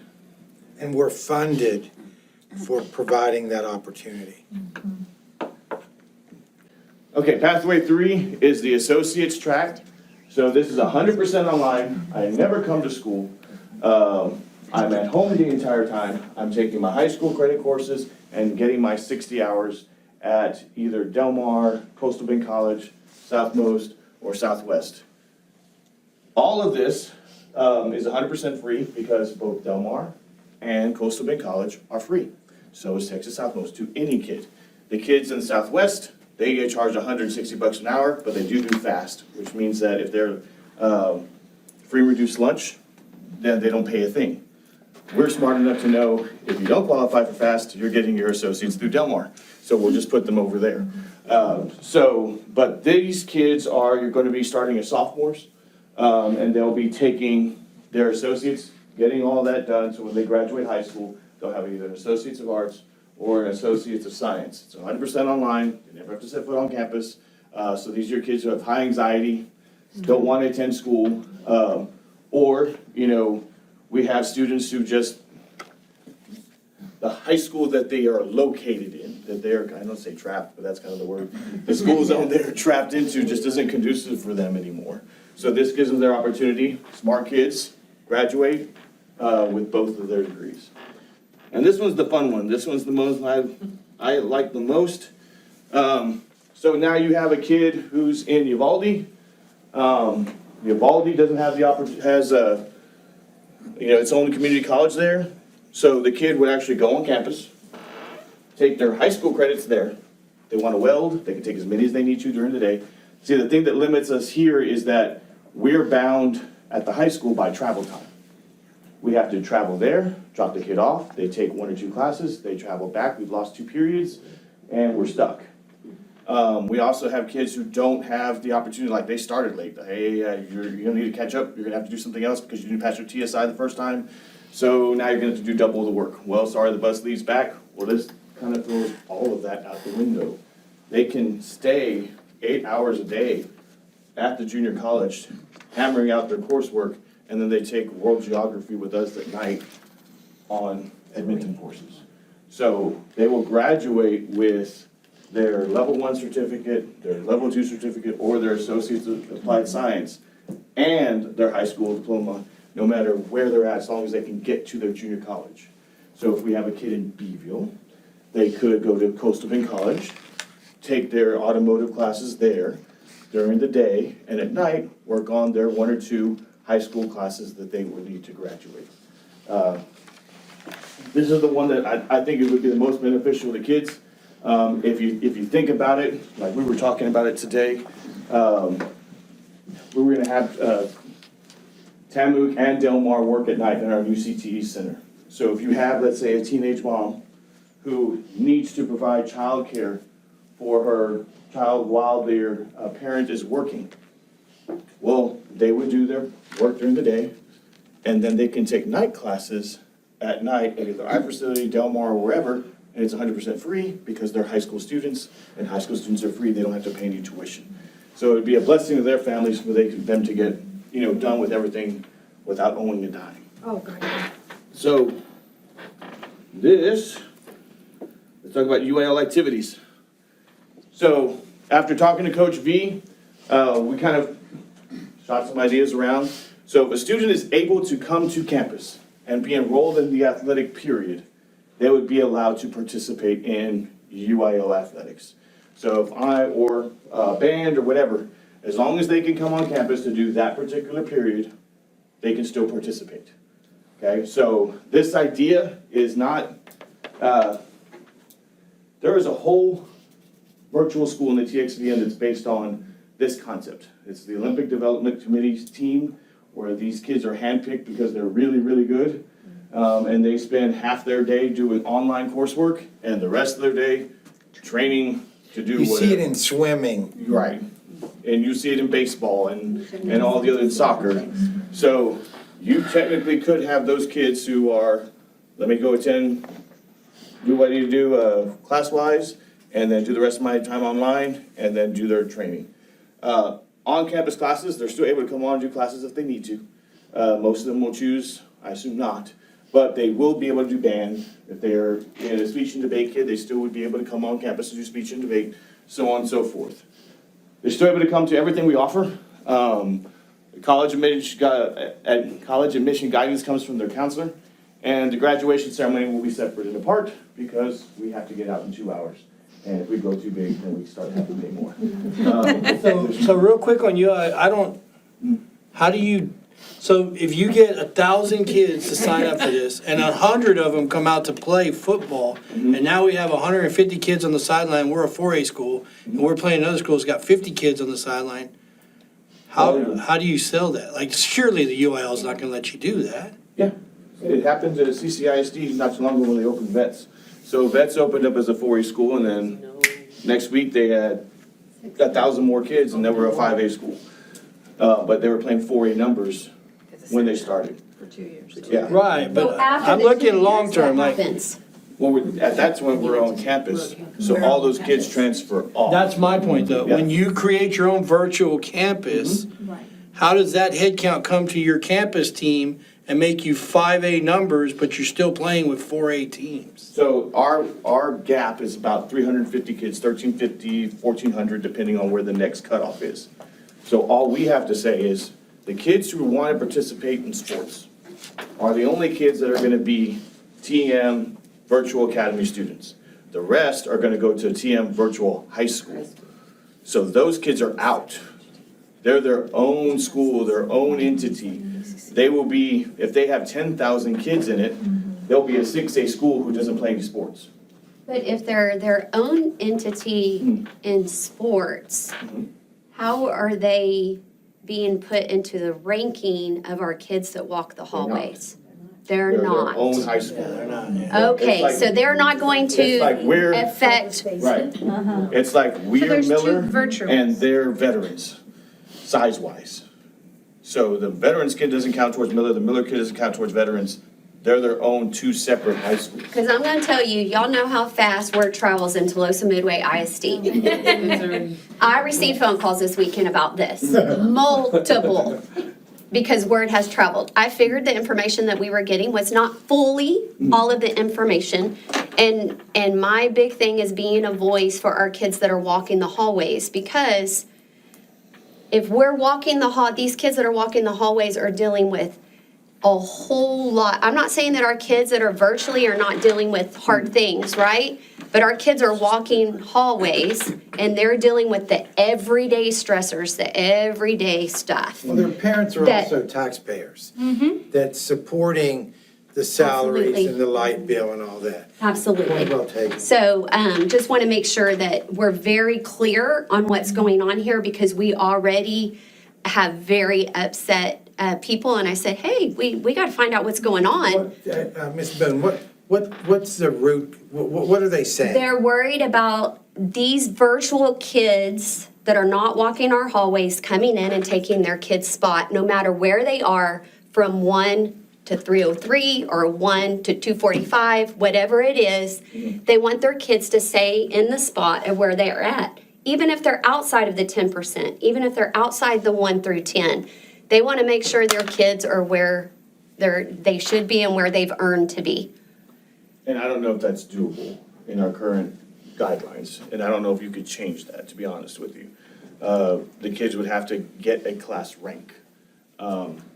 I guess the big question is the seniors and the juniors right now that know where their class rankings are, if we're doing this right now, where are our senior class right now, they know where they're at. Right. What's gonna happen once this program goes into place? It depends on how many kids join. I mean, that's the thing, and what grade level they join at. So if you have those seniors or juniors who are trying to get out as fast as possible, I guarantee you that they're not gonna be in the top 100 of their current senior class of where they're at.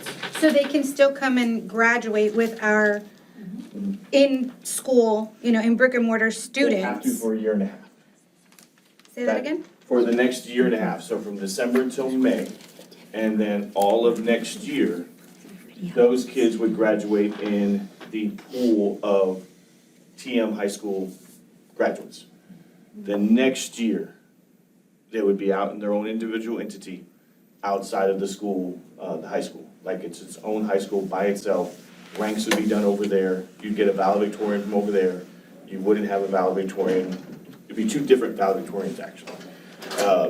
Now, there's some other provisions you could look at in policy to see what it's changing. Like I said, we probably do need to change that 1 through 10, because that's, to me, that's a standard that we're the exception. We're the one that's weird that only has a val and a sal. That's the only one that's protected. They have to be here 2 years. Everybody else, it's that. This senior class here, like I said, to me, it would be a benefit going from being 34 out of 250 to being number 34 out of 500. Oh, The top 10% I see what you're changes. saying. I'm letting you know what the concerns are in the community. So what I think I'm hearing is, we need to implement some guardrails. Yes. To protect our kids. So we will begin those conversations with legal and TASB to see what guardrails we can put in. And we're only talking a year and a half Correct. for that. Okay. So what about state testing and So Accountability? accountability? They have to already pass 3. Right. So they're only going to have one test, which traditionally is the one that everybody scores the highest on.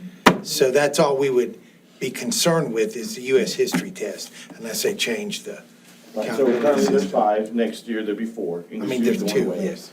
And in order to get in, they have to have passed at least 3. So, we're They need gonna, English 2 and US history. but English 2 be going away. Oh, that's right. So it is just US history that's left. It is the only one that's left. Now, I imagine, because we're kicking it around ourselves, that now that English 2 is gone, US history might come down to sophomore year. Just because let's just get it out of the way. And some other school districts might do that. At that case, every kid start ready by the time that they get to our program.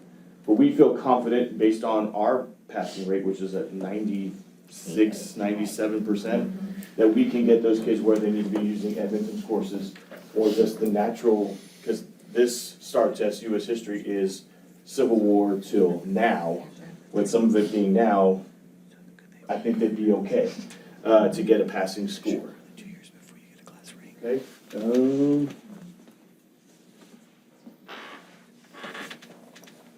So once again, they have to be accepted as a transfer student following our transfer guidelines, which means they have to attend at least 90% of their classes or else we kick them out, 90%. They also have to be no discipline troubles or anything like that. Must have passed the EOC exam, at least 3 of them, must have access to the internet, and must come on campus to take their EOC or TOSI scores, or somewhere. We could rent out, some other virtual academies, rent out like hotel lobbies and start tests there, especially for those that are in the valley or something like that, where it'd be not feasible to bring them anywhere else. Well, and that's kind of where I was going with what I was saying about our kids that are walking the hallways. They've got teachers watching them take a test. We've got kids taking tests virtually. Is there going to be anything in place with whether or not cheating can happen? Kids are smart. Yes, they Right? are. Yes. I'm not gonna guarantee that kids aren't gonna cheat. I think we have kids who cheat right now in high school. I agree. All the time. I agree with you. I can guarantee they're not gonna cheat on their STAR test, because that has to be monitored the same way. They have to come in to get tested. Right. Same thing with CSI. But I'm just talking about grade wise. Talk about that? Sure. So one of the other components that Edmonton does provide to several districts is the human touch to the courses that we provide.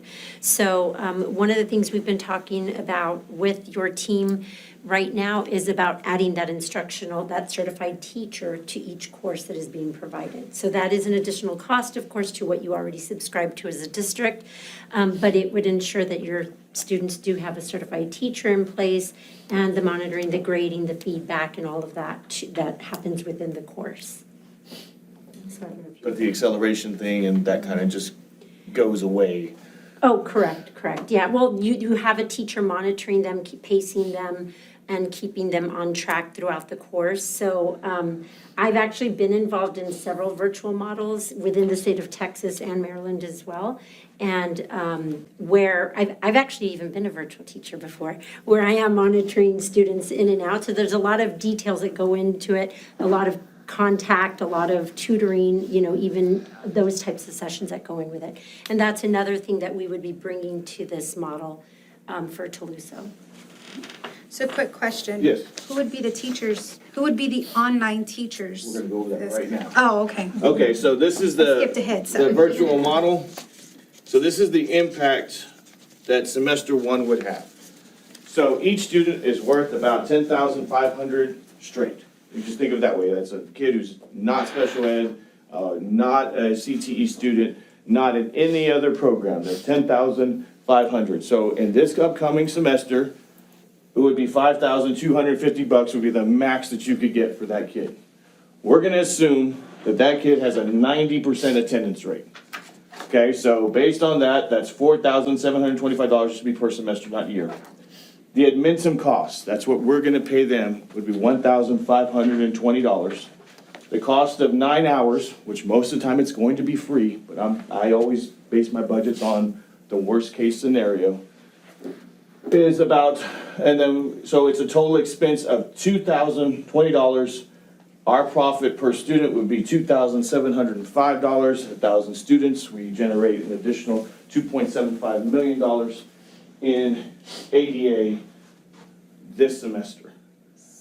Which is gonna start when? December. January. Or January, yes. So from January to May. Yes. So- Next semester. Yes.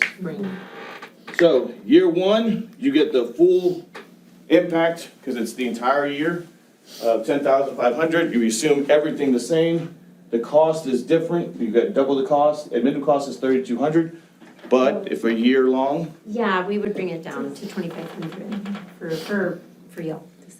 so our profit per student would be 5,280 per year, which generates an additional $5.28 million in additional revenue for the district. Where are y'all getting the 1,000 students enrolled? Do we He's already just know this, or are we estimating this? We're estimating. So we estimated this, and I'll tell you how we kind of, that's our max we can go. Right, because you said, yeah. Right, so our Compass Academy in this district, along with ACC, graduates 20% of our student body. Okay.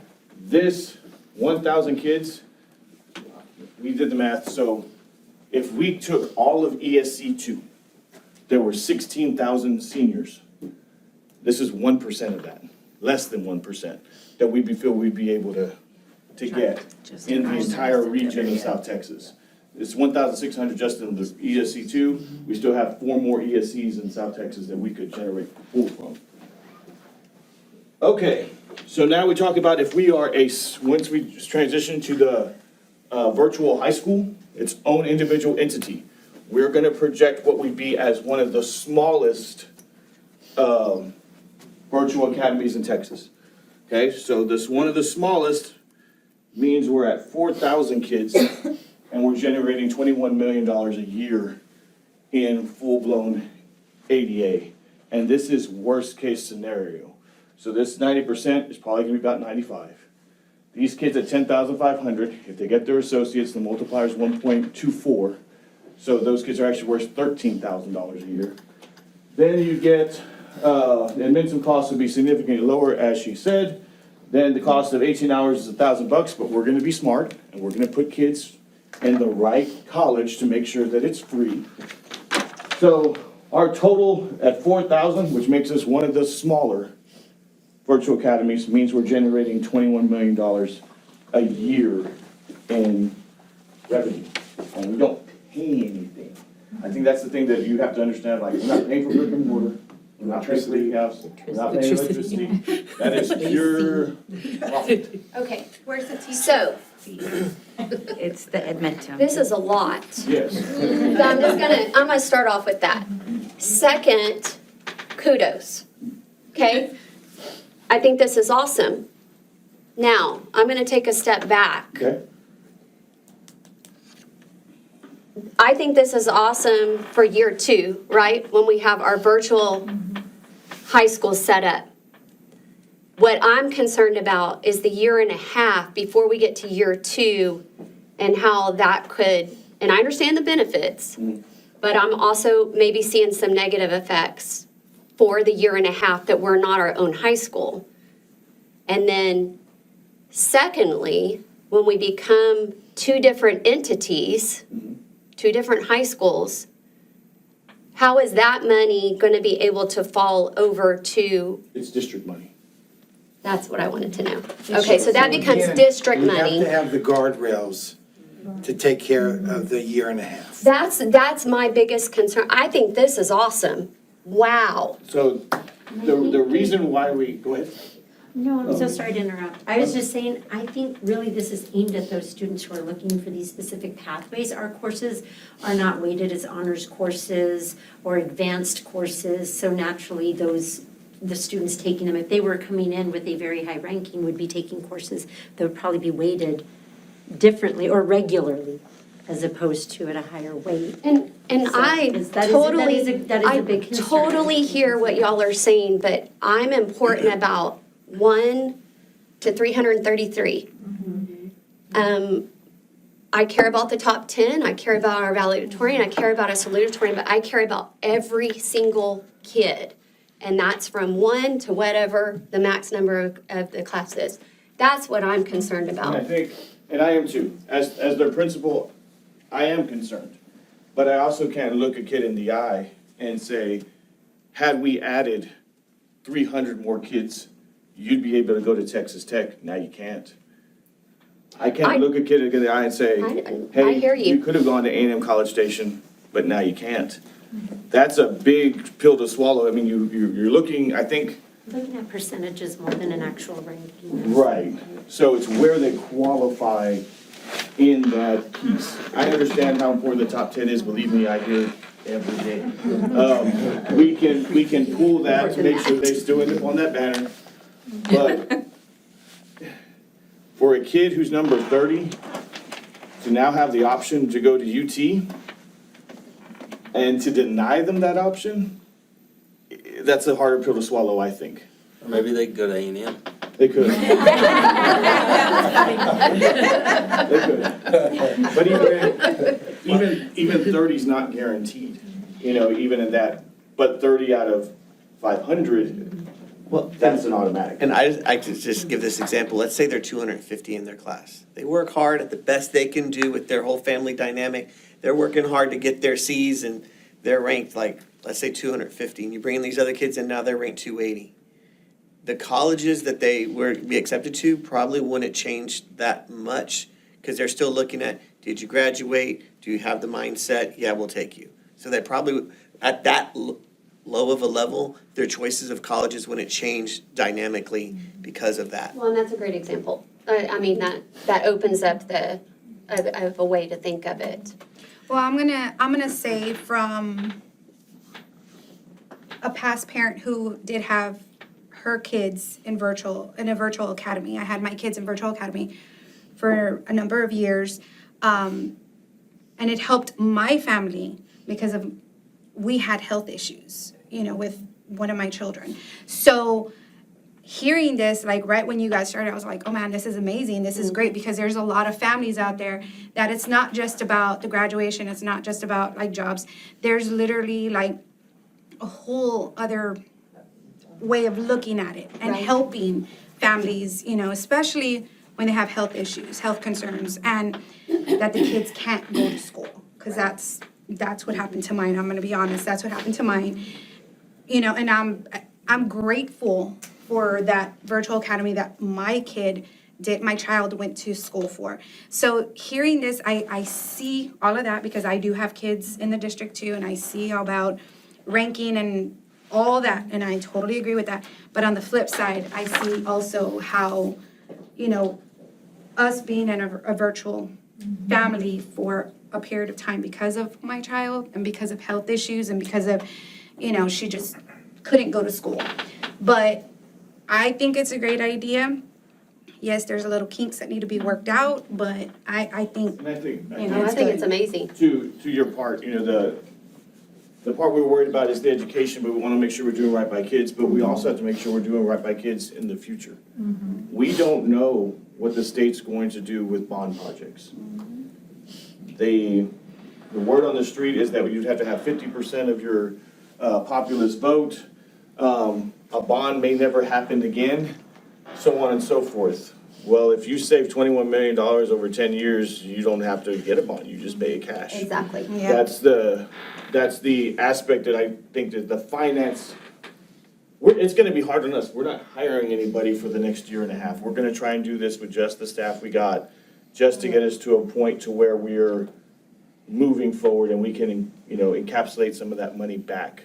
But we have got big plans. We've talked about how, wouldn't it be great if you walked from a kindergarten classroom through an 8th grade classroom and every teacher was a master teacher, because you can pay them whatever you want to pay them with $21 million. You could be the highest paid school district in Texas if you wanted to, and guarantee that every single kid is taught by a master teacher. You can't do that now.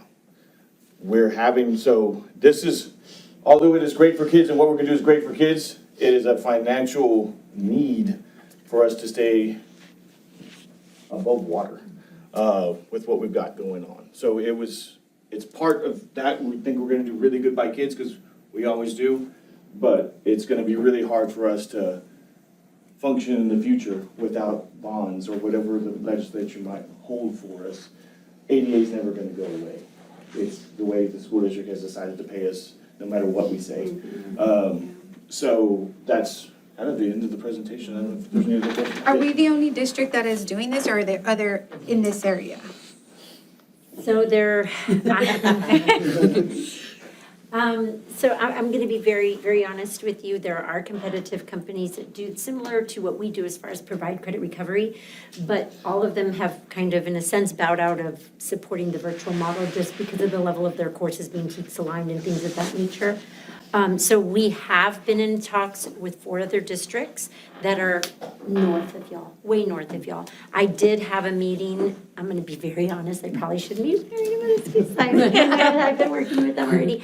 But in the San Antonio area, that is just starting the conversations.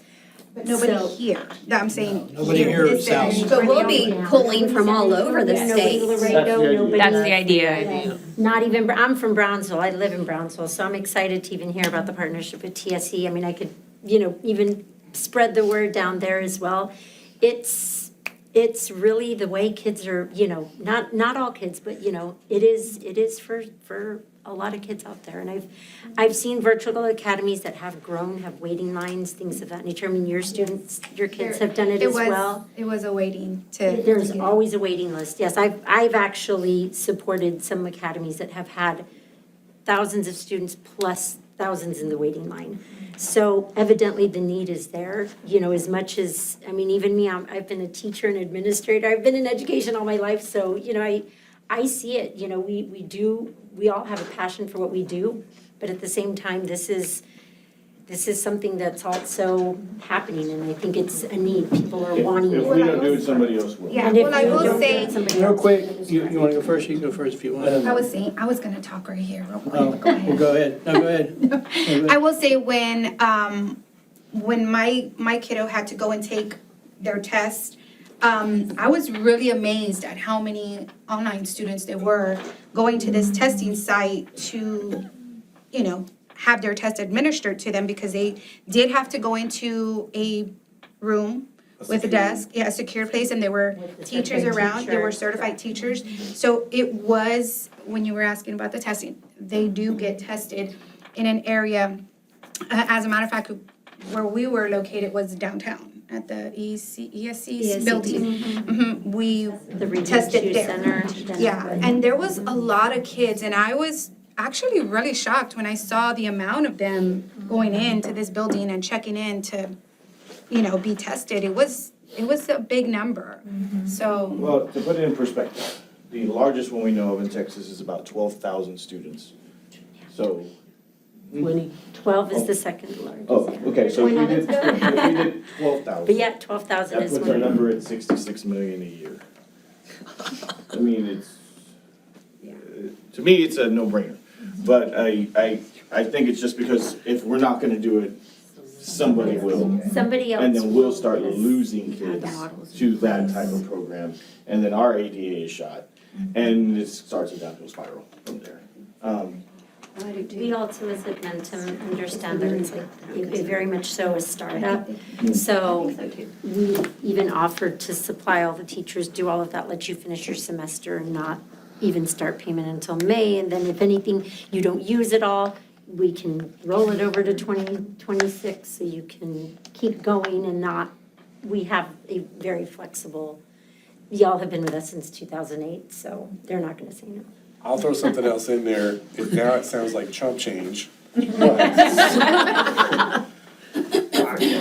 don't, you haven't heard of any, they're enrolled in TMISD, whether they're virtual or not.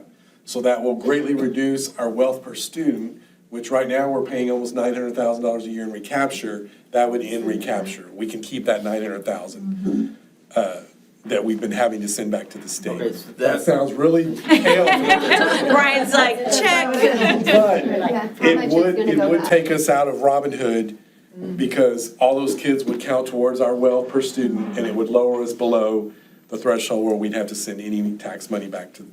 I'm waiting for 15 minutes to ask that question, Philip. Been over here sweating that. I've been So real quick, sweating. I have more comments than questions. I'm usually not a negative guy, but there's a lot of things here that we gotta think about, right? We're saying, well, if we get the thing to be a separate campus, if we don't, what? Right, if we don't get that, then what happens? Do we shut? We cap it. Right, you cap it, but they're still part of the district, it's still gonna change. At that point, in a year and a half, you may have 1,000 kids. So now, No, we won't take more than that percentage. so you're gonna cap it, so these are the guardrails you're talking about putting in? Right. So let's say, for instance, we get to year 2, the next UIL check. Okay, we will graduate a good chunk of these kids out the door. We just won't take any kids until after Okay, snapshot. so that's fine. That We- waiting list. Right, but we gotta remember that, right? These are the guardrails. But then the next year, if we wanna get to 60 million, we're gonna take kids. And if we don't get our virtual campus, are we gonna do the risk reward on what it's gonna cost us No. to go up in district, right? We just take our 5 million and run. Okay, so the other part I have. Thank you, State. $5 million doesn't go very far, but we'll take it. It's The other actually. thing I wanna make sure we're not doing, like, I love the numbers and the money and all that's out there. But how does it, not just in class ranking, how does it impact our brick and mortar kids going forward too? So I might give you this example. Let's say you had a kid who wanted to be a nurse, an LVN. That is not possible right now, no matter what we attempt to do, it's impossible. If you had a kid in our brick and mortar who wanted to be an LVN by the time they're 18, this can do that. Right, that's what I'm saying. So what if we have, out of our 1,100 students, we have 800 that want to be a nurse? And they all join this program and now our brick and mortar, I'm throwing way hypotheticals out there. Right. But it could happen. It could. Every kid, every parent can say, you know what, I'm tired of taking you to school. Go online, I'm tired of, whatever it may be. Right. And that grows to so much, and then your brick and mortar's down to, we only have 1,100 students, right? Your brick and mortar's down to 600, 700 students. Now, how does that negatively impact what we're trying to do? Just things to think about. I agree. I think the majority of our students in our campus like coming to school. I think they get the benefit of coming to school. The targeted group is not a TM kid, because we're able to do pretty much anything we need to in our brick and mortar, because we've evolved so much through Warpath. Provide so much. Right, I mean, we got 20, we're gonna get like 30 kids and associates just by coming up and they said, hey, you can do it, and we did it. You know what I mean? So it's, I think we're gonna see, because of the way that our master schedule is structured, more kids graduate early, whether we have a virtual academy or not. But your point is well taken. There will be kids that would have stayed 4 years that won't now because of this opportunity. Or like after COVID, we didn't get everybody back, right? Oh, So 300. a lot of people said, hey, online learning's pretty cool, and they went to Marty's virtual school. You know what I'm saying? You gotta think about that. I mean, this is great, I just wanna make sure we're thinking it all the way through. And to your point, it took me looking at one slide, working with them, and 2 months later, we're here. Right. Somebody somewhere is smarter than me, and they're gonna figure this out financially too. And my biggest fear is that our neighbors 8 miles away are gonna do the exact same thing, and they're gonna steal our kids. I got you. No, I think it's a great initiative, I think it's a great idea. What I worry about before we get the 5 million rolling in, or the whatever amount we're gonna bring in, right? Is our current staff, because y'all are stretched thin anyways already. We see it. Y'all are working very, very hard, very hard. Are we gonna be able to do It's it? going to be a challenge because when we started the budget shrinking 2 years ago, the Right. mantra was, we have to do more with less. And the staff has done that. Absolutely. There's no But we don't want question. to burn them out either. Absolutely. I mean, they're doing a lot already. We don't want them really, really overdo. Here's the thing, and, because we talked about this as well. So here's what'll happen.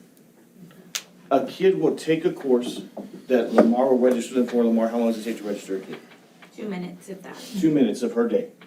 The kid takes their class entirely with Edmentum, who does 90% of the work. Because they provide the teachers. Because they provide the teachers, they do all the grading, they do all of And then that. they send an email to Lamar, and Lamar says, looks good, because it's Edmentum coming straight from them. She gives it to our registrar, And they post. and they post it on the transcript. That was 7 minutes probably of work on our part, but we gained $2,200 to do that. And the confidence we have in Edmentum, because their teachers are Texas certified teachers. So they hold And a our- certification, just like our classroom And teachers our do. registrars are ready for this overload. Sorry, I'm just. And if you think, like, with our Compass Academy, those students that we have, like, right now, we've got 26 kids in our Compass Academy. We try to keep it there for Sally's sake, but that's also so that those kids can get that one-on-one should they need it, right? But those kids are pumping out those credits just as fast. And as fast as they're rolling them out, we're printing them, getting them to Miss Stark, she's posting them. So And to put it in perspective, let's talk about Ms. Stark. At the end of finals week for A&M Kingsville, there are 1,024 courses that have to get put in before graduation. She does it in 2 days. Because she's that good. Should we pay her more? Probably. But once we Well, when we have 21 million, I mean. Let's do this. First meeting went well. Good stuff. Probably gonna be a couple more meetings in November that we're gonna bring this back and talk about things that you all think about we'll have one on November 10th, then we'll have one on, I think, the 17th. We'll do team building and we'll have a couple of agenda items. Virtual Academy would be one. How's that? Great job. This is a great job, really good job. Yes. if I could for 1 second, Rosie, I want to mention Rosie. Rosie did an outstanding job of putting our actual website will be up until like midnight, 1 o'clock. Yeah, and you want me to take it down, right? Right, we open it for the board. Just for y'all. You could do some exploration, so if you go on the top of our thing, you'll see the virtual academy. Yeah, let's look at, is that Yes. what we're looking at right now? Yes, so it is the video there, and then we've also How'd you done get it. 500 requests to join them? It's going down. We'll have a special board meeting tomorrow. They have 3 meetings. And then we have the video, same video in Spanish as provided by Ms. Madera. When do our meetings get posted? And here's just the entire application process, so on and so forth. They did a really, really good job at putting everything together. So just to interrupt you, this is what I love about y'all and what y'all do. Yes. And the staff we have, like, the meetings in there in Spanish, right? Yep. Like, you all think about everything. Every time I try to, I might get them on this one. Y'all are always a step ahead, and I really, truly. And we are working with with our marketing students on campus. Mr. Galvan is working with his marketing students and a marketing firm. Miss Gracia, filming all of this. So our own kids have been involved with this. This is great, and I So- appreciate all y'all do. Yeah, I do too. In case you want to check and then. Yeah, that's I great. just want to say this, so Might still be in here at midnight. periodically I'll come across an employee and I'll go, how's it going? I'm here. They say I'm here. And it's like fingernails, and so I gather them and I go, why are our people saying they're here? Why aren't they saying, I'm here and I love it, I love being, these people aren't here, right? They are not, I'm here type of staff members. this is- Great job. We're blessed for sure. Great job. Thank you all. Thank you, James. All right, next item we got here is discuss and consider architect for food renovation, service renovations and equipment replacement. Mr. Hernandez, I think you're on for a couple of agenda items. A couple of them. Thank you all. Thank you, everyone. All right, board members, good evening. Audience, good evening. Just a couple of agenda items here that we'll hopefully get through a little bit quicker. So you're well aware that transportation, the food service department has an excessive fund balance of just over $2 million.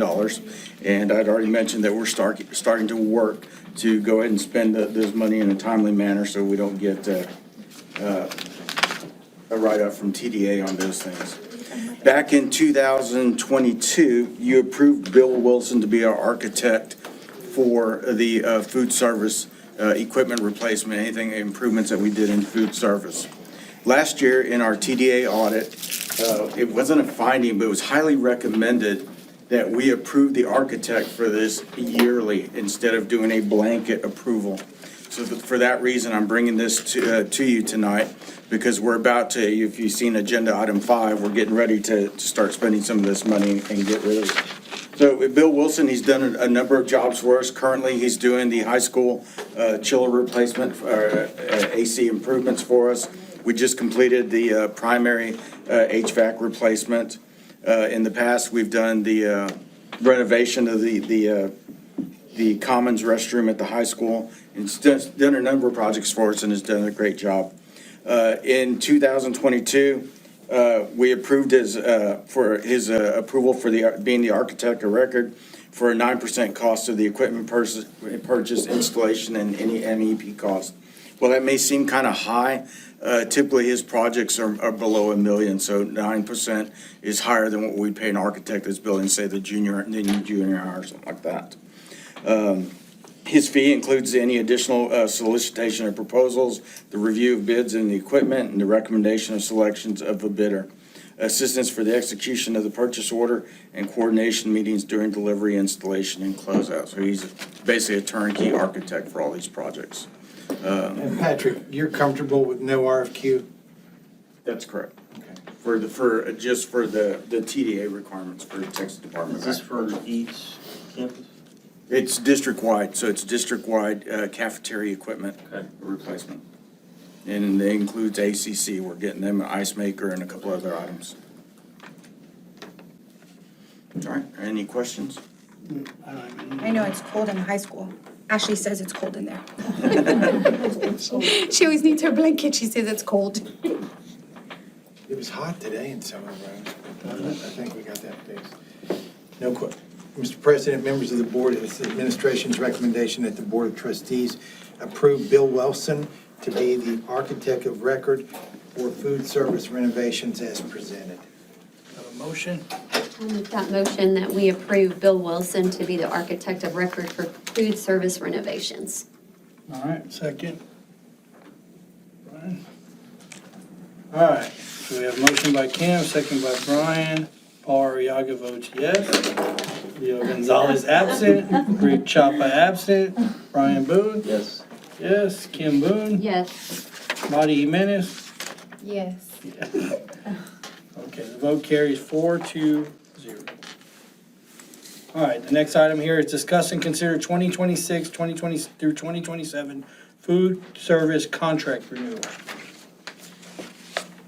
Mr. Haas? Back in 2021, we went out for a bid for a food service company. That bid was awarded to Sodexo, and the board approved and TDA approved their selection, and they started in July 1 of 2022. That contract was good for 1 year with an option to renew for an additional 4 years each year with board approval. We are coming to the fourth term for renewal. We're up for renewal right now. The window opened October the 7th for renewal. So at this time, we need to decide whether we want to rebid or renew the contract with Sodexo. We believe that Sodexo's done a good job. We've had a couple of changes in Sodexo, and they're trying to improve their work. We have a new district manager for Sodexo. Her name is Susan Sherwood. And we also replaced our local district manager is now, it's an interim right now, Donnie Hitt. And they're interviewing right now and trying to get us a new in-house manager for the district. Last year we did surveys throughout the district. This year we've used Mr. Van Matry's Student Advisory Committee. We brought them in early when Sodexo did some of these changes, and we asked for improvements for them. They were present for the interviews and stuff like that, and the kids spoke highly of the cafeteria. They liked the improvements, the changes to the breakfast and all that, so. Is that recently? That was. A couple months ago. In August. Okay, so all these changes have been recent? Yes. Okay. Yes. The manager, food service manager was changed in August, just before the start of school. We started with the new manager. So we're doing that. We're looking at bringing a coffee bar. They've got plans in for that already. We just need to get with Mr. Alvarado and find a location and make sure that that's something he wants to do. We don't want to pump up all these kids on caffeine without his approval. I've kept my mouth You shut. should sell coffee in the weight drop-off line for the parents. Yeah. Make some money. So if you approve this, it would be for just the following year, for the next school year, from July 2026 through June of 2027. And that's the last of the 4 years, so we would have to rebid the services next year. No choice. Are the kids eating the food? Like, that's what this is for, right? Food And I service. meant to Are get they those eating? numbers, but it has increased each year. The participation, meal participation has increased each year. And I apologize, I meant to get Can I those say numbers. something? On So the it's not like primary a- level, I've done this for 20 years. It's my second year in TM. All was in CCISD. They had their own kitchen staff, a part of the district. The food waste was outrageous in TM. Those trays are clean. They're eating their food. We are giving 5-year-olds food options. Never seen that in another district. And these kids have 3 hot entrees to pick from. And any kind of dietary restrictions, those ladies and gentlemen back there know it. The buy-in from their team. I have served meals with a hairnet for years because we were always short 3 to 4 ladies every day at every school I've ever worked at. I never know when they're short because it's flawless. And I just can't say anything but positive things, what they're doing for our kids. And they know our kids' names, which just amazes me. Yeah, They most love of the those things. hesitation with the choices at your level is it extends the time they can't make up their mind. But our kids seem to Top-notch. know. It's awesome. I've done this a long time, and to see kids with choice at such a young age, usually it's one thing slopped on a tray, take it or leave it. And they're getting options because we know how picky little ones are. And we had a writing competition about what food they wanted in our cafeteria, and we had winners, and they came in and listened to every one of those winners read out what they wanted. And I think about 10 of those items have already been added.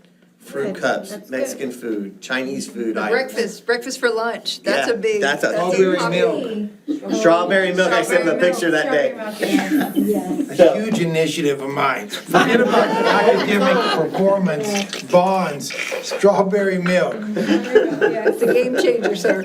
Well, I'm glad, I do want to say I'm glad there's been some changes because I have heard some negatives of how the food was really, really good and it's just kind of, at least at middle school and high school level, that it's just kind of, as the year progresses, it's not the same food that was there at the beginning of the school year. So if there's been changes made, maybe that's going to correct itself, so. Just want to make sure we're not wasting a lot of food, you know what I Right. mean? If the kids are We wasting. don't want to waste the food, Yeah. but But we don't want them- TDAs, the regulations, I can tell you today, I was kind of sad. I was throwing some stuff away at the middle school and there was a bag of oranges in there. Their requirement is they have to dispose of it. They can't repurpose it. We couldn't give They it like, just hear me out first. Instead of throwing those oranges away, let a teacher take them to her classroom. So if there is a student in that class that is hungry later on, they can take that as a snack instead of throwing it in the trash. That would make sense. Can't a teacher take it? It makes sense to you, it makes sense to me, but TDA doesn't allow it. It's, even if they put the bag, if I put a table next to the dumpster and they could put it on the table instead of throwing it in the dumpster, that's still, it's illegal and gets them in trouble. So sad. So if a teacher says, hey, you know what, I'm gonna take 5 oranges and takes 5 oranges, that's against the law? Well, You know what I'm so we saying? have a I'm food just service saying. contract we're feeding the kids. So there's a reimbursement for the kids' meal. The teachers are different, they have got to pay a higher price, you approve the price level for that. So they would have to pay that price to take that quantity of food. I just feel bad throwing that away, especially if a child could eat that. You know what I mean? Because not all kids have a meal So when they I go home. understand, and it's offered them, and of course, right now, we've got, everyone eats for free. So there you have that option. Unfortunately, if it doesn't get used at that time, they can't, and you can only keep oranges so many days before they start getting bad. We don't want to serve bad product. So Yeah. that's the avenue that it goes out. I just feel bad throwing food away. I know. Okay. You agree? I agree. They did- Sometimes, I know. particularly with dealing with the federal government, the common sense approach doesn't hold a lot of weight, but the fact of the matter is, the whole program is based on kids eating, and what you're saying is a way to help them eat, but they're not giving us that flexibility right now, and maybe that'll change, I don't know. We'll see, let's hope so. Yeah. It hurts my heart to know that all this good food is being thrown away. Okay. Any other questions or anything?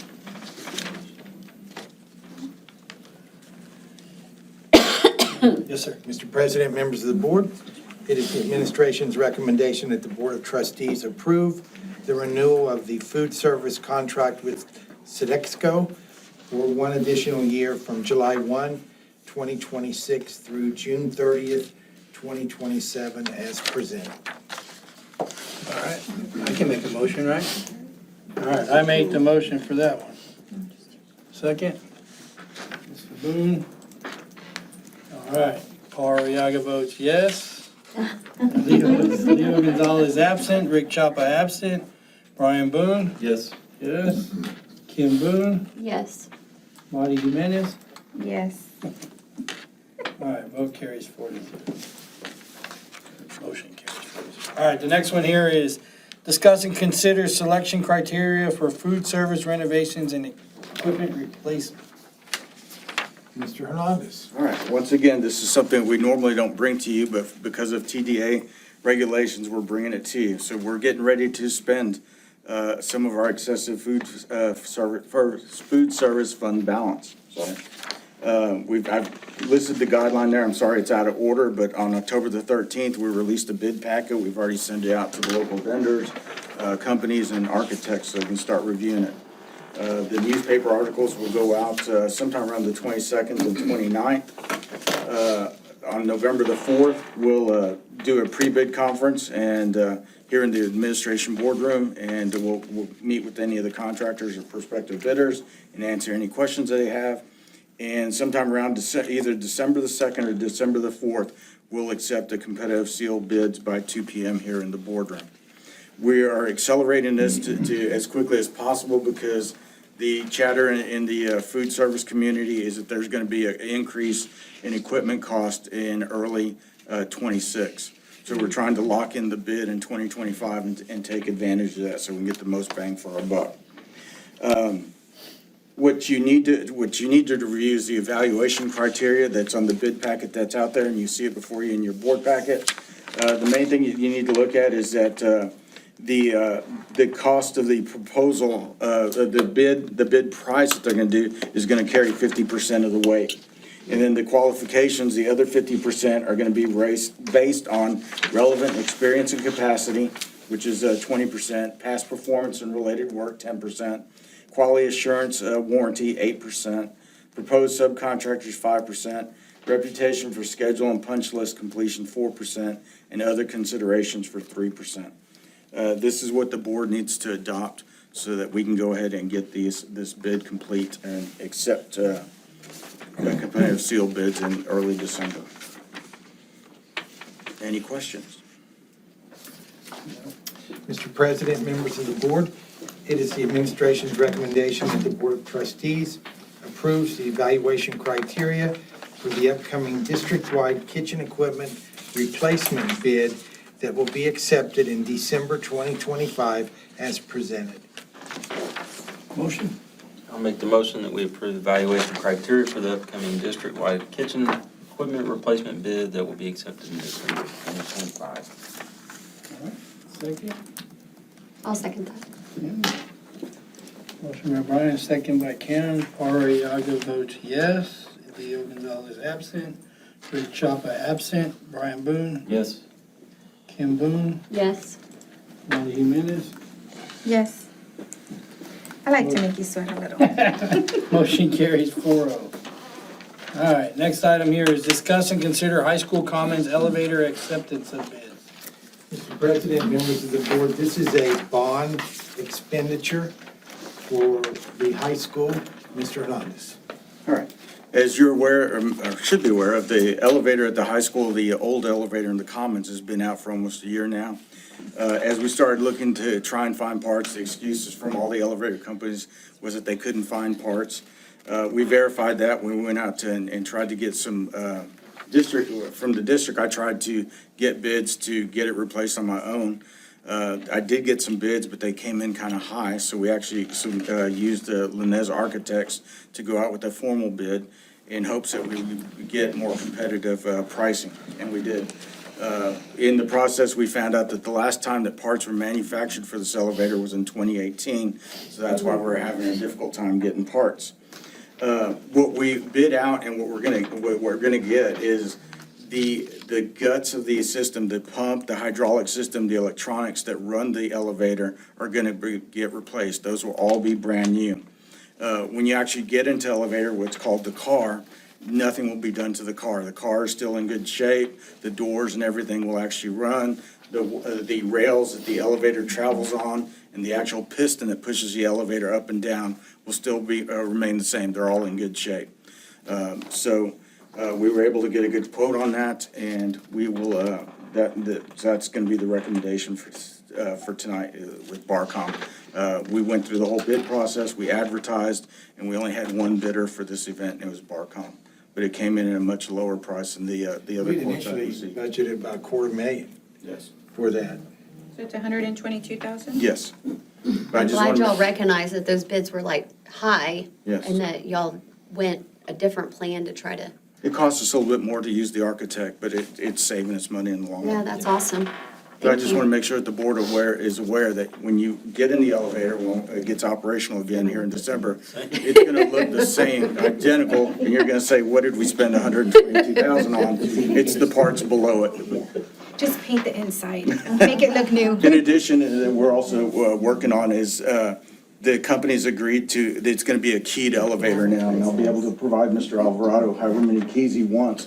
But that's been a lot of the damage is just vandalism where they're hitting the buttons.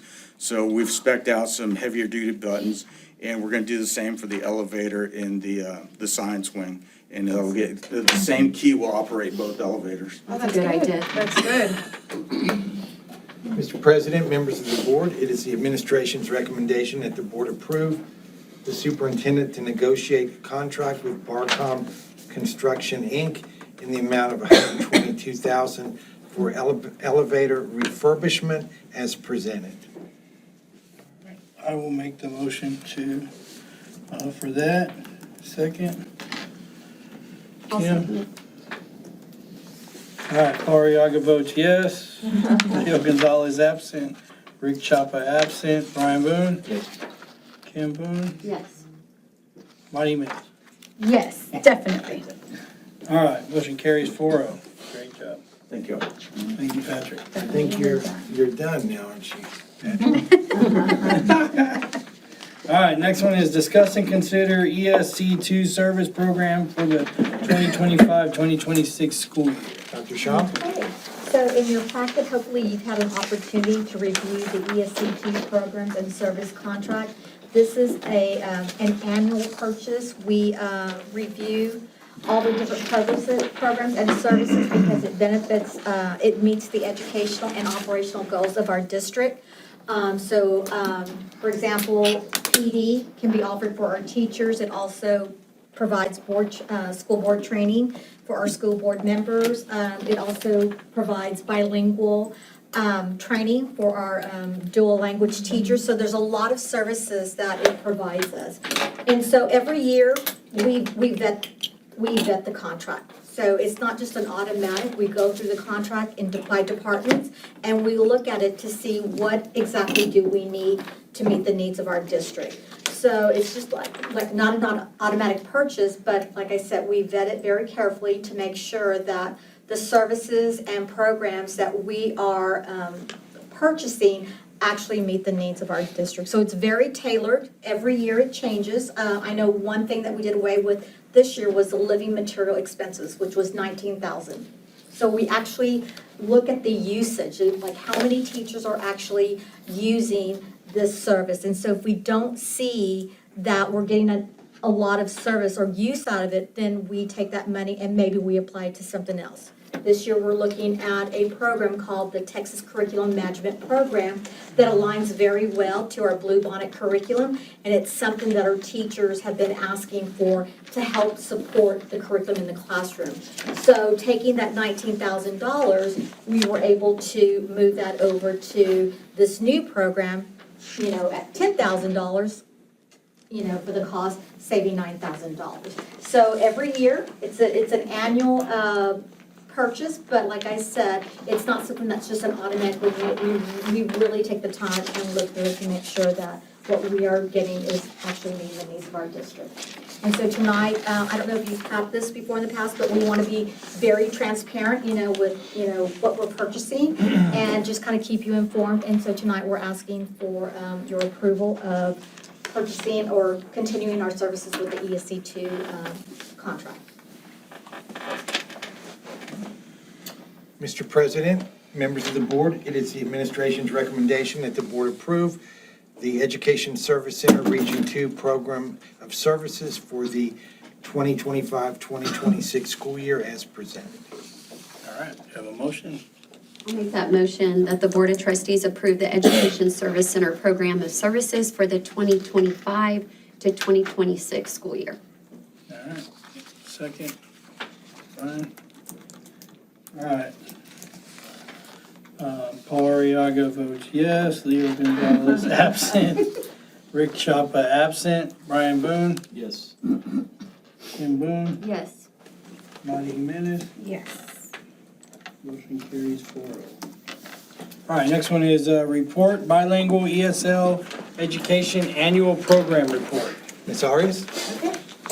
Good evening. This is just a report about, it's a yearly compliance piece that we are to present to you about our bilingual ESL programs. And one of the highlights is dual language, which is part of that's how we service our EB students. So, and in case you're wondering, EBs are emergent bilingual students. And so basically the mission of the emergent bilingual program is to make sure that language is not a barrier to learning and ensure that students are proficient in a second language. Now, the mission of the dual language program is to make sure that students are biliterate, bilingual, and bicultural so that they can compete in a global society. So kind of just wanted to go over that with you.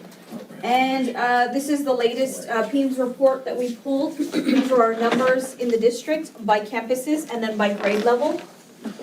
Currently we have, and it's really small, so 242 students identified as EB. These are the program types that we have here at Tolosa Midway ISD. And so you'll see that the elementary level, we have our dual language immersion, at the primary and intermediate. And then we have a transitional bilingual program in the 4th and 5th grade. And secondary, we have an ESL pull-out program, middle school and high school.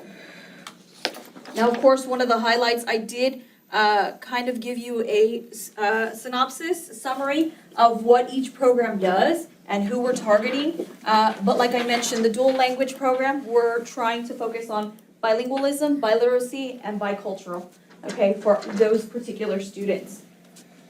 And in these classes, currently, we are serving 170 students in the dual language program. That's awesome. Okay. And then we have next year, and I refer to this later in the slideshow, but next year we'll be including 4th grade in that as well. It's moving fast. It is, it really is. I don't remember when it started. It is. I know. So here is just kind of to give you an example, this is what, this typical schedule, I asked the facilitators to come up with a schedule of what our dual language program does, and it's kind of a breakdown just to kind of give you an idea. And at the primary and intermediate, the dual language is growing and thriving. It's our 3rd year of implementation. It has expanded to the intermediate campus where we're providing a lot more support. It includes students in grades pre-K through 3rd grade. And in 26-27, we're going to include the 4th grade. And currently, right now, I asked them, give me a little synopsis of what you're working on. They are working on portfolios. It is amazing to see. We've done some walkthroughs. We did another one today. And just seeing those students communicate, one of the big pieces is that students are working collaboratively. And it's awesome just to see them. And one of the struggles, being one of these dual language teachers, is that they have to actually communicate in Spanish. And I've told several of my team members, it's like being in Spanish 1 when I was in high school, because I was like, wow, I don't speak proper Spanish. And these kids, they're great. So these teachers, they really have a big task ahead of them, because not only are they doing the curriculum, the Bluebonnet, they're also having to teach these students in Spanish and proper Spanish. That's the key part of this. We are providing opportunities for PD. We have Gomez and Gomez coming in, and we do have ESC coming in to assist as well. And a lot of our dual language teachers, they do work really, really well together. We've also started where we have meetings after school where the intermediate is now going to the primary, just so they have a team to work together. They also have celebrations, Hispanic Heritage, and then of course the end of the year parade. ESC just came today. Yes. Yeah, we scheduled it for today. ESC was there to help support our teachers, because it's a big task that we're asking them to do. And of course, this is the most important piece. Our students are required to take the TELPAS in addition to the STAR. So they're required to take this exam. It's the Texas English Language Proficiency Assessment System. It's to see how well students are learning English and progressing in listening, speaking, reading, and writing. I'm going to tell you that we want, in order to reclassify our students, we want them to score at the advanced high level. If you notice, a lot of our students are performing at the intermediate and advanced level. So what we're finding is that students on these tests are asked to speak aloud, and a lot of them are embarrassed when they're tested. So we ask them, why didn't you say anything when you're taking the test? But they're embarrassed, right? Because it is a struggle for them to try and speak correct English. So we've noticed that, and that's something we're going to be working on in our LPAC committees as well. How can we help these students be more confident when it comes to their speaking in English? And then this is the data for the secondary campuses. You notice the same thing, same trend. Students are scoring at the intermediate and advanced level. So it's our task to work together to try and get them to the advanced high so that we can reclassify them. How about our kids that are learning Spanish? Are they as hesitant? Or So do they test or not? So when they're little, they I guess it's a lot easier when they're little to show them how to speak in Spanish and English, and so that's why we try and do a lot when they're little, because they're able to communicate with one another. versus when you have like a middle school or a high school student that is monolingual, they don't have anybody to communicate with, so Right. it's more of a struggle for them. So I think that's why when they're little, we encourage them to turn and talk to their partners, those kinds of things. And when you see that, when you do a walkthrough, you see a lot of that. They're communicating with one another. But it is difficult for our secondary students when they come in not knowing anyone and having to pick up a second language. It's very difficult. So currently, we did, this past year, 25 students were reclassified. We have 14 bilingual teachers at the elementary level. 9 of them are DLI, and we have 14 ESL certified teachers at the secondary level. And these are the stipends and some data, some information about our EB program. We noticed that, at the secondary level, we're gonna have a targeted focus on science, English 1 and English 2. And these are our next steps. We're gonna continue providing training, PD for our teachers. I think a lot of it is our teachers need a lot of support.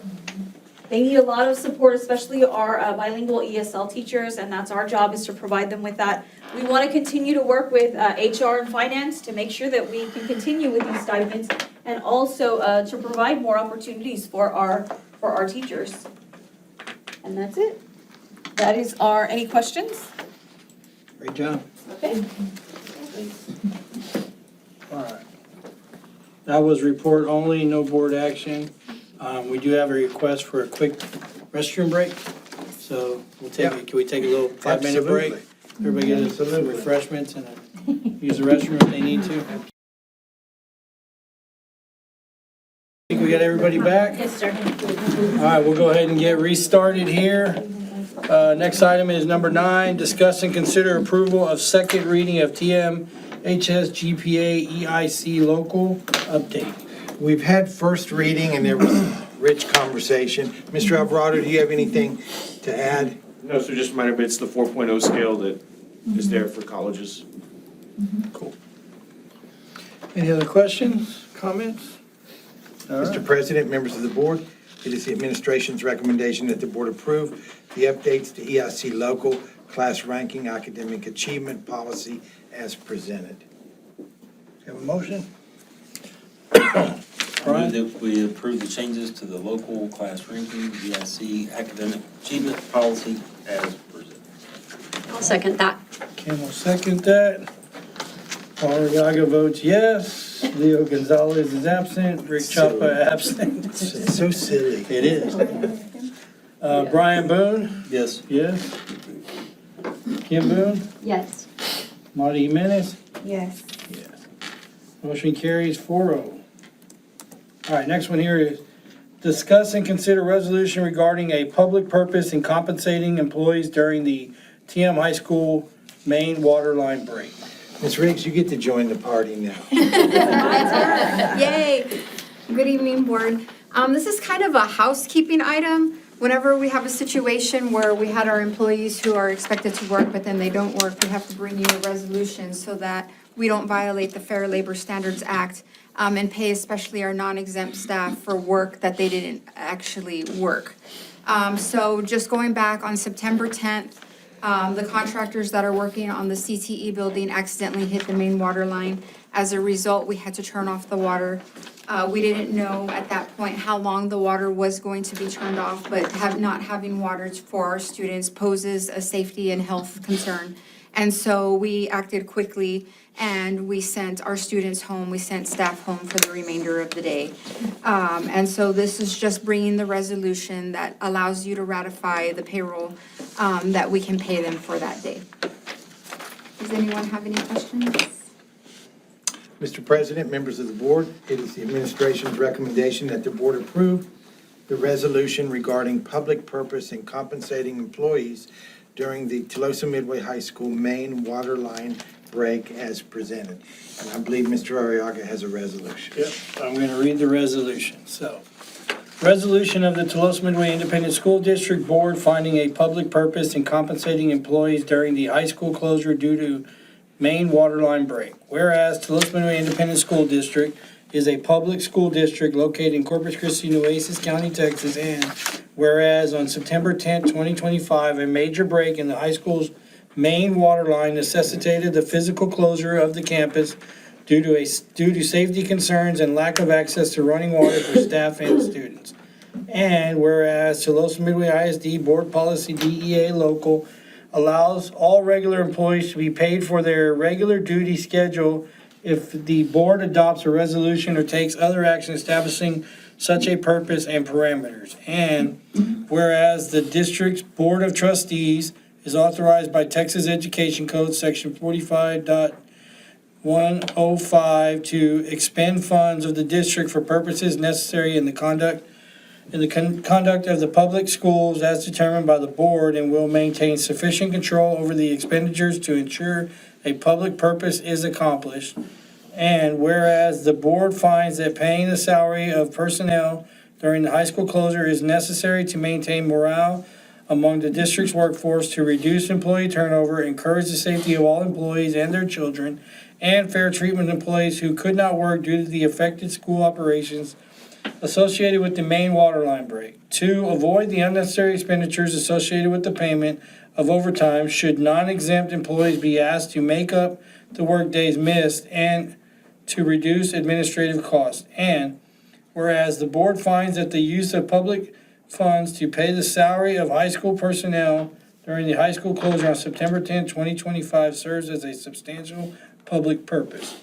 Now, therefore, be it resolved that all of the above recitals are adopted as findings of fact and are incorporated into and made a part of the resolution for all purposes. Tulosa Midway ISD shall pay all high school employees who are unable to work sent home on September 10, 2025, following the high school closure in response to the main water line break. Tulosa Midway shall pay all non-exempt high school employees for the hours they would have worked due to the decision to close the high school campus due to the water break.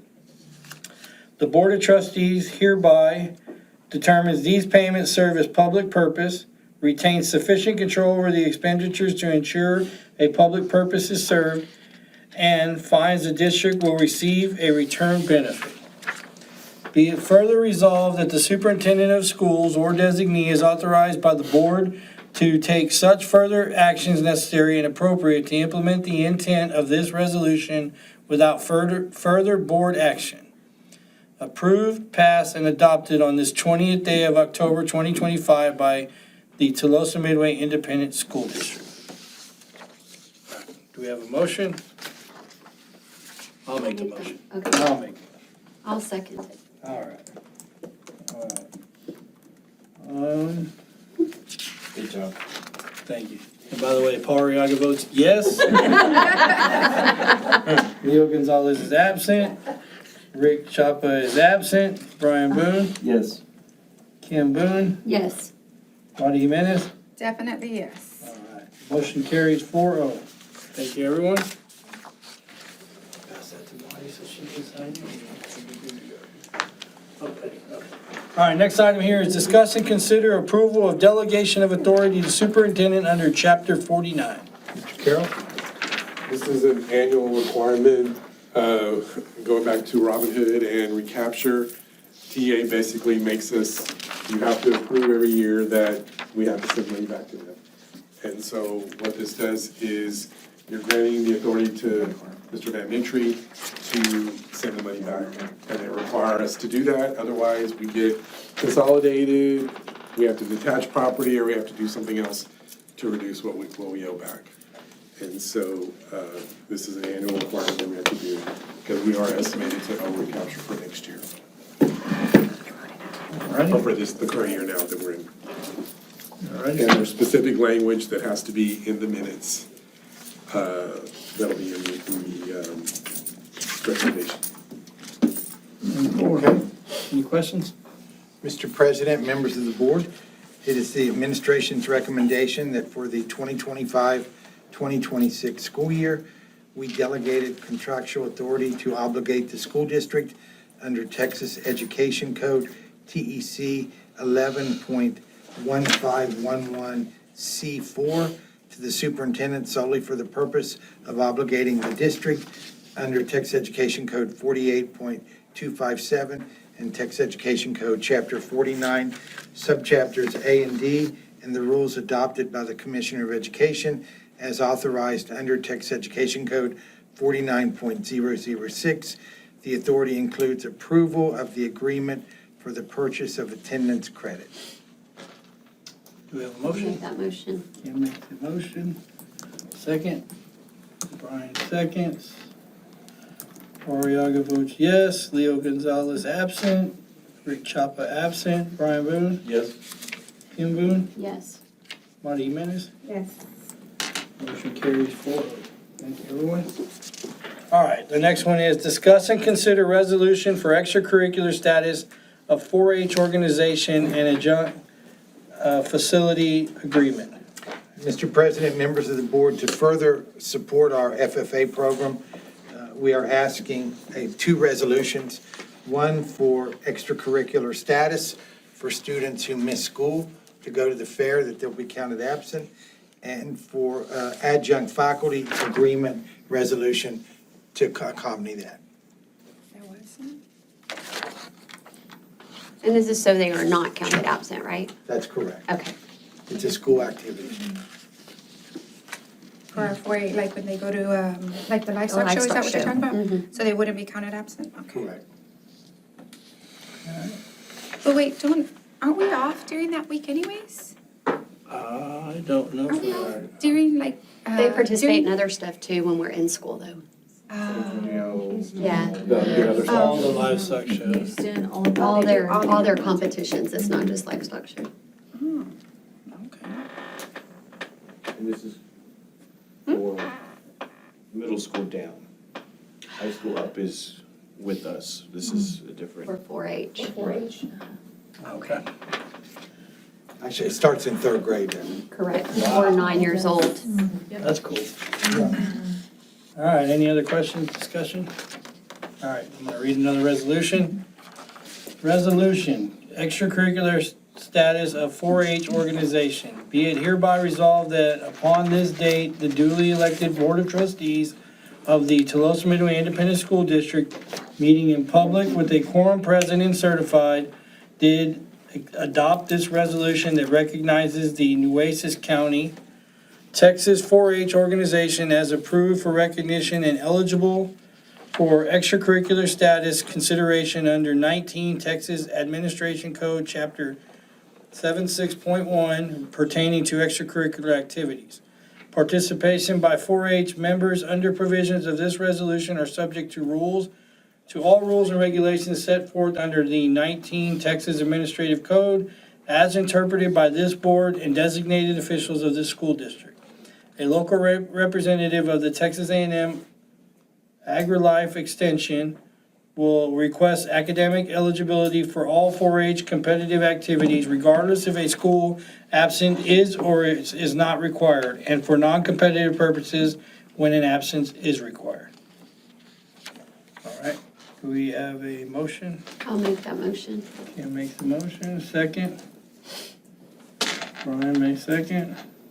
Paul Riaga votes yes. Leo Gonzalez absent. Rick Chapa absent. Brian Boone. Yes. Kim Boone. Yes. Marty Jimenez. Yes. Motion carries 4-0. You're gonna be saying that in your sleep tonight. I know. I'm gonna go tell my wife, Paul Riaga says. She's gonna say no. Deputy said no. Overruled. Not even. Can I get a second? Denied. Next item. Yeah, all right. Next one is report announcement of continuing education of TMISD board members. So this is report only, and I have some more to read. I thought Miss Castile was joining the party. No, you're the one that's reading it. Yeah. Yeah. All right. So, under State Board of Education rule, completing required continuing education each year of service is basic obligation and expectation of any sitting board member. As board president, I am required to announce the name of each member who has completed the required continuing education, has exceeded the required continuing education, and is deficient in meeting the required continuing education. The requirements for training are measured as of the first anniversary of the date of the trustee's election or appointment, or 2-year anniversary of his or her previous training as applicable. There are 8 training areas for board members' continuing education. 1, local district orientation. 2, orientation to the Texas Education Code. 3, post-legislative update to the Texas Education Code. 4, team building. 5, additional continuing education. 6, evaluating student academic performance and setting goals. 7, identifying and reporting abuse, trafficking, or other maltreatment of children. Number 8, school safety. To the extent applicable to each board member, I will announce the completion or deficiency as to required training. For members who still have time remaining to complete the required training, I will announce that those board members who have scheduled timely training and those who have not yet scheduled the training. At the conclusion of this announcement, I will announce any board members' training in excess of the continuing education requirements. All right, so the first one, local district orientation. The following first-year board members have completed their local district orientation training: Brian Boone, Madi Jimenez, Ricardo Chapa. Orientation to the Texas Education Code. The following first-year board members have completed the orientation to Texas Education Code training: Madi Jimenez, Ricardo Chapa, Brian Boone. Post-legislative update to the Texas Education Code. The following board members have completed legislative update to the Texas Education Code training: Kimberly Boone, Leo Gonzalez, Paul Arriaga. Team building. The following board members have a scheduled training date to complete the annual team building training requirements: Paul Arriaga, Ricardo Chapa, Leo Gonzalez, Brian Boone, Kim Boone, Madi Jimenez. Additional continuing education. The following board members have completed the additional continuing education requirements: Paul Arriaga, Ricardo Chapa, Leo Gonzalez, Kimberly Boone, Madi Jimenez. The following board members have scheduled training to timely complete the additional continuing education requirements: Brian Boone. Evaluating student academic performance and setting goals. The following board members have completed the biennial training on evaluating student academic performance and setting goals: Paul Arriaga, Ricardo Chapa, Leo Gonzalez, Brian Boone, Kim Boone, Madi Jimenez. Identifying and reporting abuse, trafficking, and other maltreatment of children. The following board members have completed the biennial training on identifying and reporting abuse of trafficking. Paul Arriaga, Ricardo Chapa, Leo Gonzalez, Brian Boone, Kim Boone, Madi Jimenez. School safety. The following board members have completed the biennial training on school safety: Ricardo Chapa, Leo Gonzalez, Kim Boone, Madi Jimenez, Brian Boone, Paul Arriaga. Exceeding required continuing education. Board member Ricardo Chapa exceeded the required amount of continuing education training by 8 additional hours. Board member Kimberly Boone exceeded the required amount of continuing education training by 2 additional hours.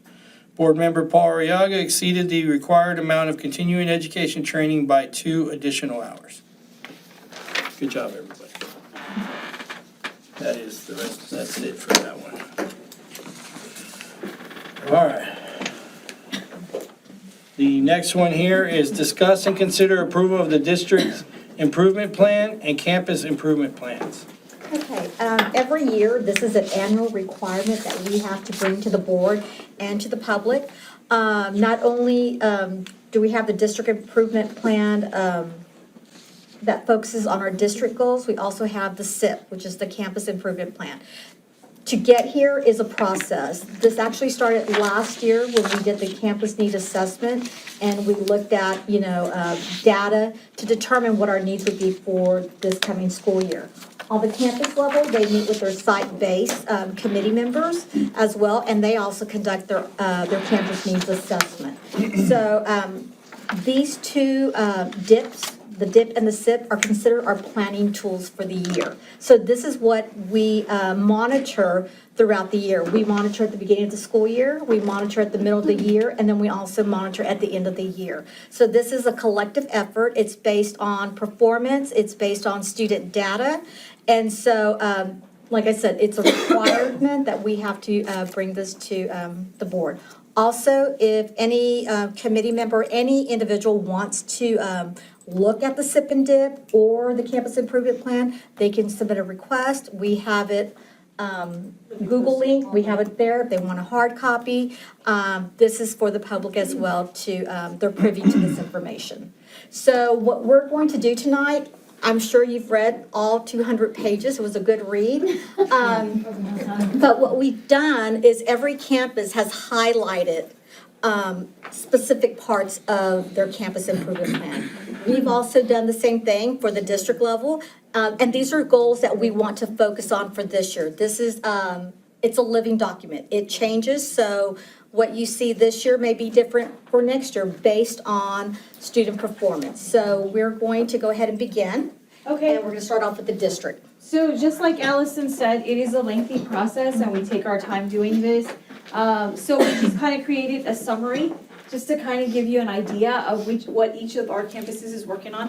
But at the district level, you know, we start with the 5 main focuses. So we start with increasing student achievement, investing in a high quality staff, improve school climate, campus safety and security, increase college and career readiness, and increase parent and family engagement. So you'll see those throughout everyone's executive summary. So we'll start real quickly with the first one, increase student achievement. We have a lot of great things going on in curriculum and instruction. We have Carnegie coming out, like I mentioned before, we've got ESC coming out. Are there some areas that we can work on? Yes. In looking at pulling our accountability reports, one of the things we want to focus in on at each of the campuses is Domain 2, which is student progress. We want to make sure that we are tracking our students and making sure that they are making progress, especially that Domain 2. The other thing we wanted to focus in on is Domain 3, which is closing the gaps. That refers to each of our sub-hubs, our EB students, our GT students, our SPED students. How are they progressing on the state assessment? And then we also want to, of course, strengthen reading across the district. That's a district initiative. So we really want to focus in on that for this school year. The next thing is invest in a high-quality staff. We do have TIA, which is great for our staff. And also, our leadership team came up with the HR and finance with the compensation plan. But not only that, we want to make sure that we are providing our teachers with PD, with support. So you'll see that, and opportunities for growth. Not only are we compensating them, but we want them to give them opportunities for growth as well. So that's one of the things that we are going to focus in on. And most importantly, we need to do a little bit better job of our first-year teachers to make sure that we are supporting them, because it is difficult for them in that first year. We want to make sure we at the district level are supporting them in their first year so that they can be successful. As far as improving school climate, campus safety and security, we do a really good job of making sure that we have structured processes as far as when it comes to safety, metal detector process, those kinds of things. We do a really good job of that. We want to make sure that students feel safe, and generally most students feel safe at our district. One of the things we do want to focus in on and we want to work on is expand mental health supports and early intervention programs to address student behavior and well-being before a crisis. Our kids are in need. We recognize that. So that's one of the things that we really, really want to focus in on for this school year. And also provide our staff with de-escalation strategies, because we see a lot of that. We're seeing post-COVID, we've seen a lot of our students with mental health issues. We know it's a concern, so we are sending a lot of our staff to mental health first aid training. So you'll hear about that as we go on. And then we want to increase college and career readiness. With our CTE building, we want to make sure that we are growing our program. We're moving into a new building, so we want to make sure that our students know and they're aware of everything that we have to offer. One of the things that we are doing is we sent out today a student survey. We want to know, do our parents know about Warpath Academy and all the opportunities we offer our students? So I encourage you to encourage parents to fill out that survey. And it's for grades 6 through 12. And it discusses that. Do our kids, are they aware? And if that's a weakness, then that's something we need to work on. As well as the communication, the transition years from 8th grade to 9th grade. Are we educating our parents? I know as a parent, it is overwhelming to figure out what pathway, what endorsement, what does this mean? So we need to do a little bit better job of that. So that is one of our areas that we are going to work on. And in working with our principals, we have a really good relationship where we can collaborate. We can say, you know what, let's try this. One of the things that we are going to try this week is we're going to have CTE night. So please encourage 8th grade students and their parents to attend. But that's one of the things that we are going to work on. And then also provide opportunities for individuals, small group academic advising. So as part of our EAF grant, which is one of the grants that we have this year, we're gonna work on individual advising. Because like I said, kids are struggling, you know, as far as when we ask them, what is your pathway, what is your endorsement? So we're gonna focus on that this year as well. Increase parent and family engagement. We have increased our usage as far as Parent Square, but we are noticing that with our EB parents and our special populations, some of them are not participating because they're not aware. So if you notice, this year, we worked with communities and schools to train our parents in Skyward. And so that is something we're going to focus in on for this school year. And also at our secondary campuses, we also discussed they're going to have parent-teacher conferences as well, more opportunities for that. So that is our executive summary at the district level. I'm going to go ahead and turn it over to Iris, Ms. Chapa. All right, good morning. Oops, good evening. Whoa, whoa. Good evening. It All feels right. like that. So I'm glad Mrs. Arias hit on these specific areas that you're going to hear throughout the presentation. I wanted to highlight a couple of areas that I am really proud of our campus and a couple areas where I still think we need to grow.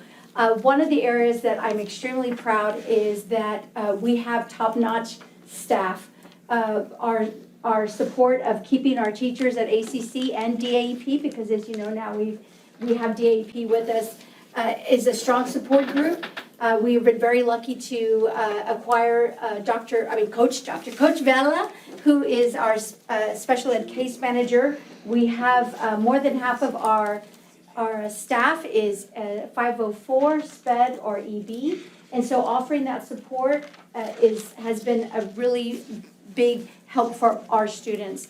An area that I do still think we need to work on, of course, is attendance and getting down to the base as why are they missing school. Our attendance for when a student comes from another campus or high school is particularly really positive. So we're getting them there. We still want to get them there on time and not leaving early.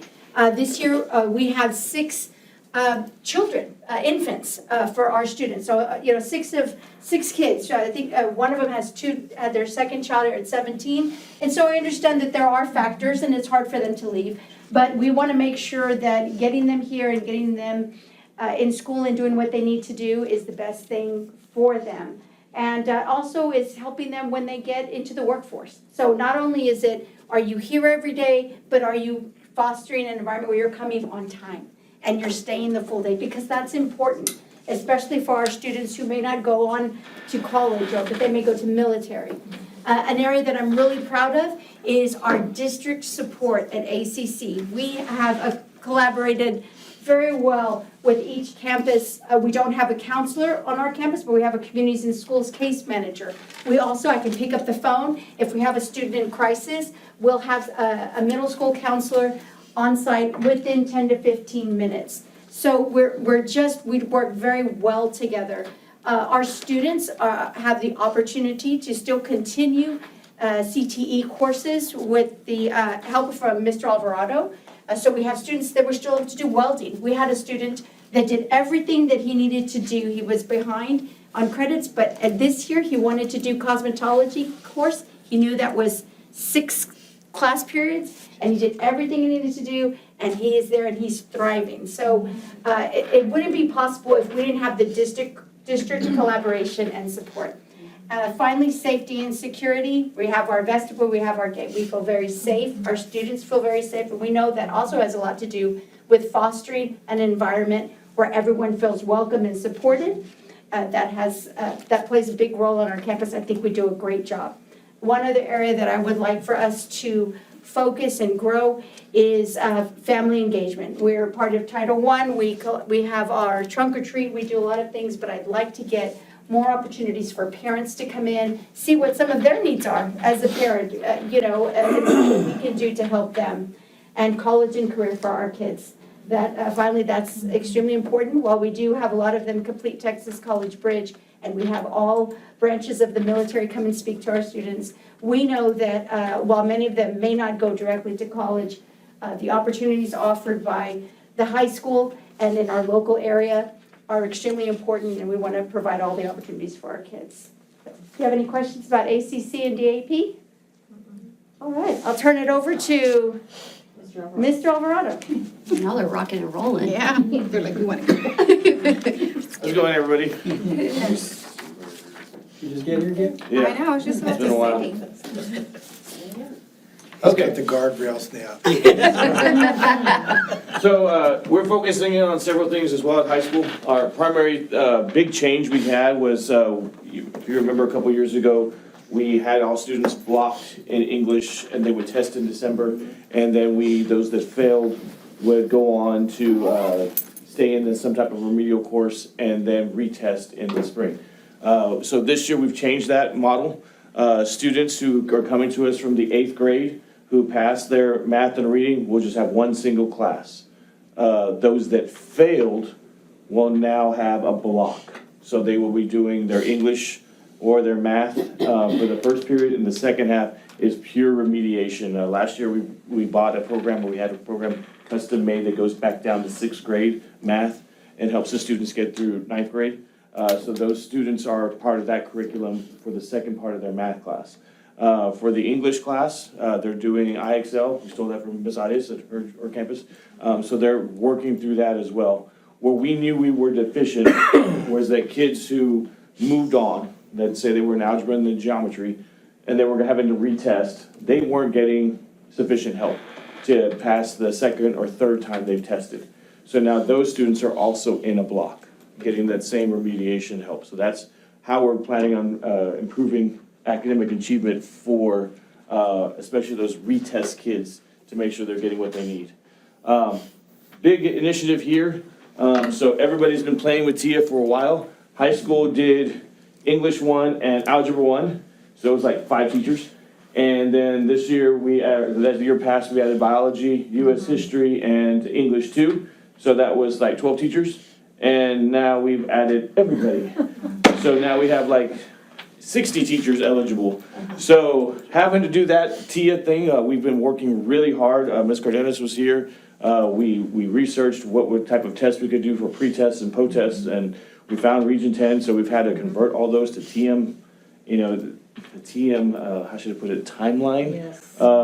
We start in July, but nobody else does, so having to get all that squared away, Ms. Cardenas has done a really good job of getting us for our high-quality staff. For our improved campus climate survey, we're about to start Character Strong full-fledged. Increase college and career readiness. There's the Warpath Academy, which you were seeing there. And then building those new IHE partnerships with, I said we've gotten 2 confirmed. We're waiting to hear back from Laredo. That would be the third one in that area. But, so that's a new partnership there. Increased parent and family engagement.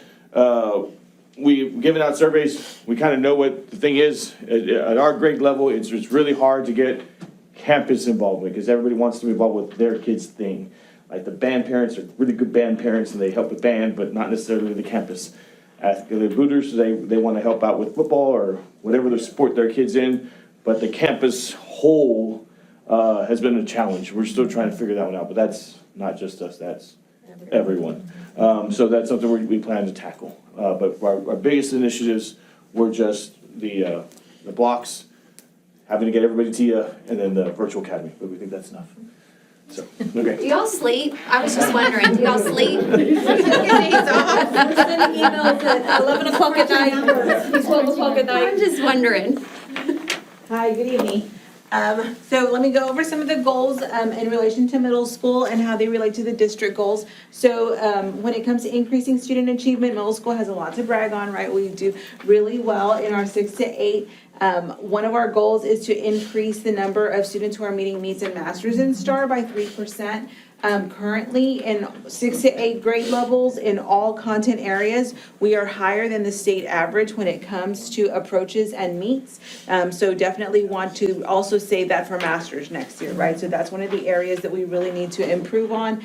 We get everyone to pass and get meets grade level at the state level or higher in all grades and all content. So stretching that to meet the master's level or surpassing that for the state is definitely one of our goals. And this past year, for the 24-25 school year, we earned 5 of the 7 distinctions with an overall score of an 87. That kind of ties into the next goal for investing in high quality staff. So that we know, definitely impacts students directly in the classroom. So one of our big initiatives this year that's been very exciting is having grant-based support for our math curriculum through a Bluebonnet. So that's through our curriculum, through the curriculum that we're using. And so we have specialists coming in about 3 days a month that they come, they stay on our campus, go into the classrooms, do PD with teachers. They have modeling, they have mentoring, just working side by side with them. So she's been working, the support staff we've been working with, her name is Tavia Johnson. She's amazing, has a great personality, very easy to get along with. And so we've been working with her and her team to kind of build that relationship with the math teachers and come in and support them. An area that we really want to grow in is providing teachers with more updated technology for instruction. So in the classroom, we're still using a lot of projectors and Elmos, which are, kind of outdated. So that's going to be something that I'm going to focus on this year, is trying to allocate money so we can start updating some of the instructional technology in the classrooms. For improving school climate and campus safety, we, of course, with everything that happened last year and all those updates, we have a safe and secure environment. So one of the ways that we're supporting that with something new this year is looking at the school climate and making sure all my staff members receive their mental health first aid training. And that will happen November 3rd, which is the Monday we return from intersession. Our staff will sit through that. Increasing college and career readiness, a lot of this is in partnership with the high school. So we have 2 big events going on this week. Tomorrow, the high school counselors will come onto our campus and explain to our 8th graders the process and the procedures for registering, what they can expect prior to them registering, just so they're aware of everything, so they know what is going to come of it, just to kind of get that going in their head. And then on Thursday, of course, we have our CTE night, which will be held at the high school campus. So that's all happening this week, and then when they return from intersession in early November, then we'll start having them register for those classes. Increasing parent and family engagement. So this is another big goal, right? We always want to do whatever we can to pull in more families into the school. So one thing that we're doing actually as a district is we're opening up another open house in the spring. So we always have our fall open house. We're gonna have a spring open house.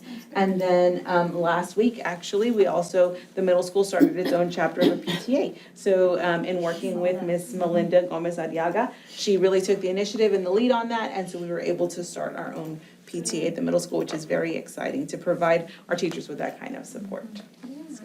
That's good. That's awesome.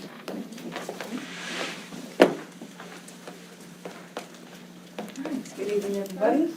Okay, so at the intermediate, we want to focus on some areas of strength, especially in student achievement. So I know at one of the prior board meetings, we kind of highlighted where we're making some major gains at the intermediate. We really are. We're excited. We want to kind of keep that momentum going. And something that we're excited and going to see hopefully some more gains with that is having 2 designated instructional facilitators on our campus that are just for us. So we've got one in reading and language arts, and then the other one in math and science. And with that, they're meeting with our teachers because we're in year 3 of our HQIM. I know you guys are familiar with that as well. So now we feel a little bit more comfortable. The teachers kind of know what to expect. And so our facilitators are really trying to target, okay, what else can we do to help support them? Even though we're in year 3, they feel more comfortable, but man, there's always some more that we can learn with this particular curriculum. So with that, I was excited that we were able to finally get 2 that are just for our campus. In the past year, we shared with primary, but now we've got it. We got both of them, they're ready. And something that we're also trying this year is we opened up our science lab. And that is going to help kind of, again, with all of our curriculum and helping reach our fifth grade science testers for the STAR test.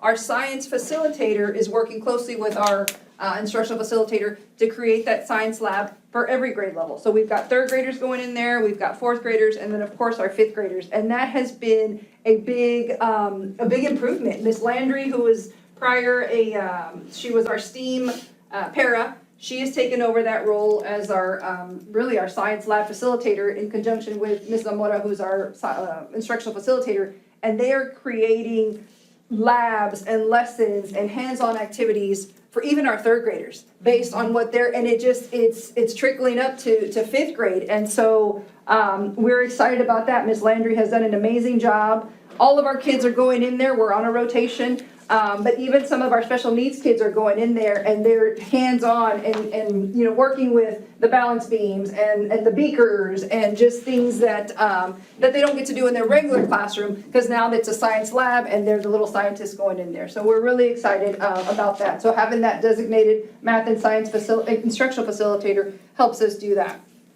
Another thing I want to focus on is that we're investing in the high quality staff, like Mr. Alvarado mentioned too. We're TIA. TIA is real now, this teacher incentive allotment. TIA is, they got their payout, and so the teachers everybody's working hard. You know, they see that now, that it's tangible, that it's in our district, and we're rolling, and so that is a benefit of being here. I think that helps.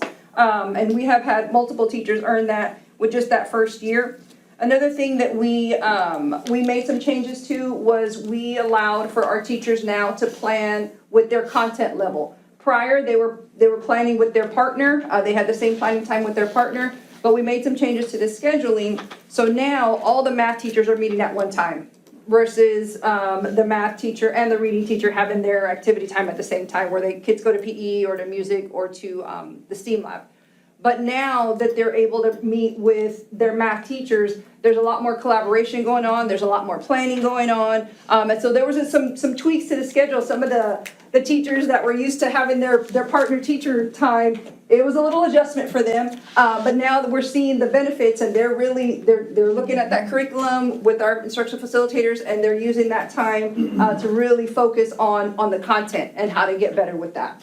So that's something that we definitely have seen some strength with, some improvement. I also want to touch on bringing in the parent and family engagement. I know we talked a little bit about the DLI now coming to the intermediate campus. One of the opportunities that we're creating for those DLI parents is to come onto campus and be in those classrooms and having the kids see that conversational Spanish that they see all the time. But for our English speakers that are not used to seeing that, like our native Spanish speakers, and so we want to try to use them as models. Of course, they're background checked. We've got all of our credentials ready, but to have them actually maybe start teaching how to, some of the traditions as well, like how to make tamales or how to do some type of recipe for them to do, but so that we're bringing in the academic vocabulary on how to measure and how to use those terms properly. And so we want to create that opportunity to help promote the family and parent engagement. So one of the things that we can work on with that is making sure that all of our parents have transitioned to Skyward. I mean, we had progress reports go out. This was just an example. We had progress reports go out, I think this week they were due. And so I think we were a little spoiled, even me as a parent. I would get those updates from the old system, the home access center. My kid was missing this, or and it was the emails automatic. Now we kind of have to go into Skyward, into the new system, and check it. So I think it's just going to take a little bit of training, which I know we're working on with our parents, to get familiar with those kind of things, to actually go in rather than kind of rely on, we got the alert that they're missing an assignment or things like that. But it's just going to take some training. But I think that is one thing that we can work on to help facilitate that and increase that parent and family. Let me ask you a question. I know we've discussed it, but I don't know if I'm aware of how we've finalized the plans for Thanksgiving luncheon with our parents. Have we Yes. Yes. I think we, within our group, yes, sir.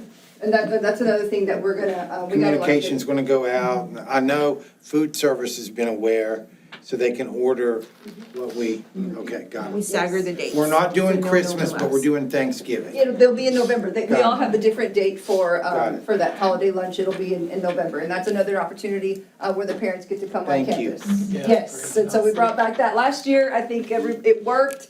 We got some really good feedback from our parents that they were able to come in and participate in that activity was you. with the kids. Yeah, that's huge. It was. It took some planning and some, Coordinating. yes, based on, because we've got multiple families with kids at different campuses. And Well, so and we have security protocols now that we may not have had, that we have to make sure that our kids and staff are safe, and you all have done an excellent job of balancing that. Thank you.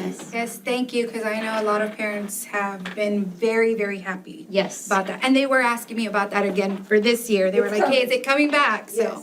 yes, we need to get through Red Ribbon Week this week, intercession, and Yes. then once we come back, yes, ma'am. Good. It's in the I'm- works. I'm excited about it. Yes. Thank you. Thank you. And I want to say thank you for Tia, because you're the one that brought that.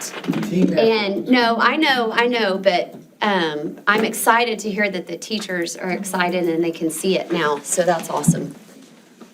Okay, so primaries last, our littles, you're gonna see a repetitive thing come through there. It's literacy and mathematics, and seeing increases across the board. But I will put a heavier emphasis on literacy. Being at primary, we don't have STAR tests. We have our MAP test, we know where our kids are at. It's a good indicator of how they will perform in the years to come. My goal, I've been a principal from I've worked in schools K-12, is, I hate saying kids as products, but I want to give a product to intermediate that they don't have to reteach. It's like trying to teach the science test in 5th grade. You can't just start then. It has to come in over the years. So a huge foundational piece of this is making sure every student leaves primary reading at grade level. Is that 100% possible? I hope so, but there's a lot of ifs in there. Like special needs, there's different things going on. But what is their personal best every day to get them to that point that they can read and write on grade level? Because we know writing is a major component of our STAR test now. So we're trying to see those increases in all of them, especially 2nd grade. It is our last chance with my kids to get them at that level. So we're really focusing on that. You'll even see special goals in there for special education. We want to make sure that they are seeing growth. Because to say every special student with special needs can read at grade level, it may not be feasible, but they can have growth. What is their personal best? Can they identify their letters and sounds? Can they blend? Some of them, they can read above grade level. And it's just making sure they keep thriving. Another thing we added this year that wasn't there in the years past is a GT and DLI goal. We want to make sure that our gifted and talented and our DLI students are not just expected to hit that average. No, our DLI students are outscoring our GT. So how can we keep them? Those are our meets and masters kids coming up. So how can we really focus on them to make sure they maintain those scores so that way they're not fighting for those extra half points later. They're already making sure that they're up to par. So for our GT and DLI students, we just want to make sure that we have all those things kind of embedded into their day. And those DLI kids are thriving because of the communication they're doing, the constant writing they're doing, and they're having that communication, those soft skills that they're acquiring over the years of this process. So invest in high quality staff. We want to make sure that our staff have everything they need, including our dyslexia. Right now, and you're going to hear from me in closed session about dyslexia and the needs we have, but super excited to I feel expert we have coming in with y'all's approval that we're going to be able to help our kids with dyslexia grow. And that in turn will help all of our teachers when all of our teachers have the supports they need in terms of reading intervention, dyslexia, resource, inclusion with that proper staffing. I will be honest, the biggest need is staffing in special ed. It's hard. It's nice saying, oh, our special ed teachers, they can teach. I don't have enough. So what can we do about that? That's the need. So we're looking into that heavily. Also, investing. Our teachers do have the TIA scores. We do have the masters, and they are making their money, and that's all well and great. But what else do they need? They have a brand new curriculum. They're in Bluebonnet Reading, and they're in their second or third year of Eureka Math, their third year. They need time. They need time to plan. So working strategically with the district's master calendar to make sure they have the time to plan and collaborate with each other to get it all done. And they're doing a great job at that. Being very creative with their LASSO grant, giving them time during intercession to come in, giving them time to observe each other during the school day so they can see high-quality teaching from a master's teacher right down the hall. We don't need to go to another district necessarily. I got master's teachers 20 feet away. They need time to go see that. Okay, improve campus climate.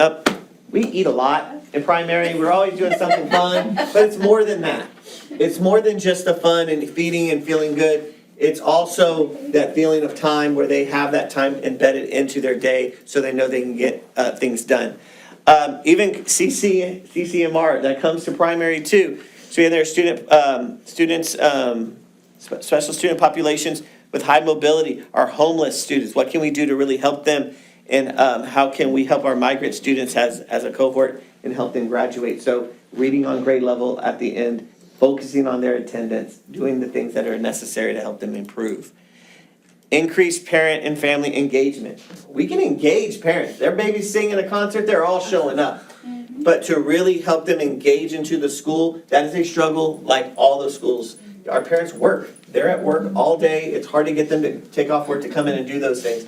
But when they do come in for the concerts, when they do come in for Thanksgiving, sliding that extra in there and helping them show up and just really hook them into the TM way and helping them do that. I think we also have our communities and schools. We're doing all the things the other schools are. Communication is key at primary. They have to know. We have a lot of young parents. So communication is key. Parent Square is heavily active, Facebook. If they say they didn't know something, they weren't looking. So just really keeping that communication up to date with them and make sure they know what's going on with their kid and having a good time at school. We want them kids to be happy, come to school every day, so we can hook them in over the next 10 years of their education. Okay. Any questions? I can verify how young your parents are. I went to a birthday party Saturday. I know how I was you feel. obviously the oldest.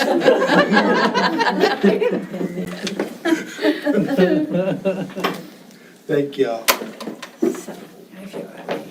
So I just want to say in closing, I think we're moving in the right direction. We have a lot of great things going on. Of course, there's always areas that we can improve on. I'm just honored to work with such dedicated principals. I think we have an awesome team.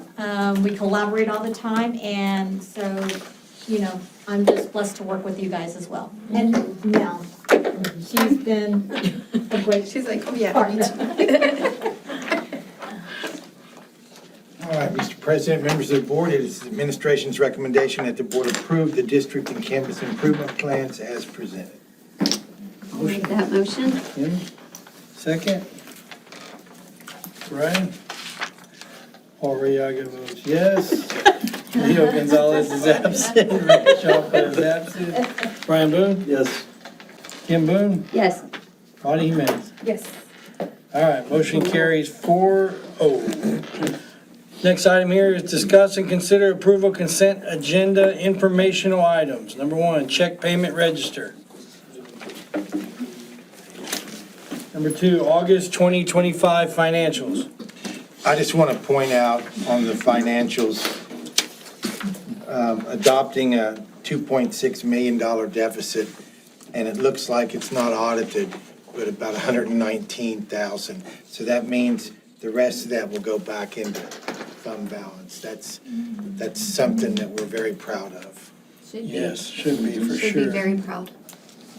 Number 3, tax collection report. Just want to point out, we didn't receive the September tax collection report, so it's not. Thought you were gonna give some bad news on that. No. Oh, okay. We didn't receive it, so Okay. we'll catch up hopefully next month with September and October. All right. Number 4, certification of tax levy for 2025. Number 5, enrollment report. Number 6, regular and special called board meeting minutes. Mr. President, members of the board, it is the administration's recommendation that the board approve the consent agenda items as presented. All right, we have a motion. I'll make that motion. I make the motion, I will second it. Paul Arriaga votes yes. Leo Gonzalez absent. Rick Chapa absent. Brian Boone? Yes. Yes. Kim Boone? Yes. Marty Jimenez? All right, motion carries 4-0. Do we do the break before we go into closed session, or do we announce closed session and then do the break? I need a break, it's like 5 minutes. Can we get 5 minutes?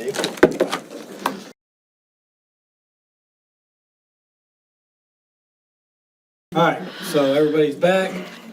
We'll do closed session. The board will convene in closed meeting as authorized by the Texas Open Meetings Act to discuss items allowed by the Texas Government Code, Chapter 551, .071 through .076, .082, .0821, .083, .084.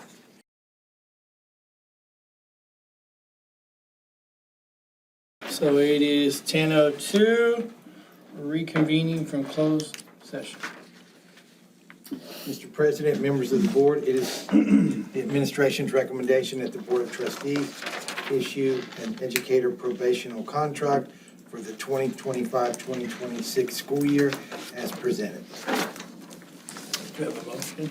I'll make that motion. Thank you. Paul Arriaga votes yes. Leo Gonzalez absent. Mr. Chapa, Rick Chapa absent. Brian Boone? Yes. Yes. Kim Boone? See. Yes. Marty Jimenez? Me gusta. Yes. All right. Sorry, I'm supposed to be No, I serious. like it. Yes, yes. What else? That's it? That's it. All right, that's it. So next we have future meetings on November 10th, 2025, team building workshop. And November 17th, 2025, we got a regular board meeting. So now we move for adjournment. Do I we have make a that motion to adjourn this meeting. Mr. Boone? I'll second since Rick's not here. All right. And then we got to vote on this again too. So Paul Arriaga votes yes.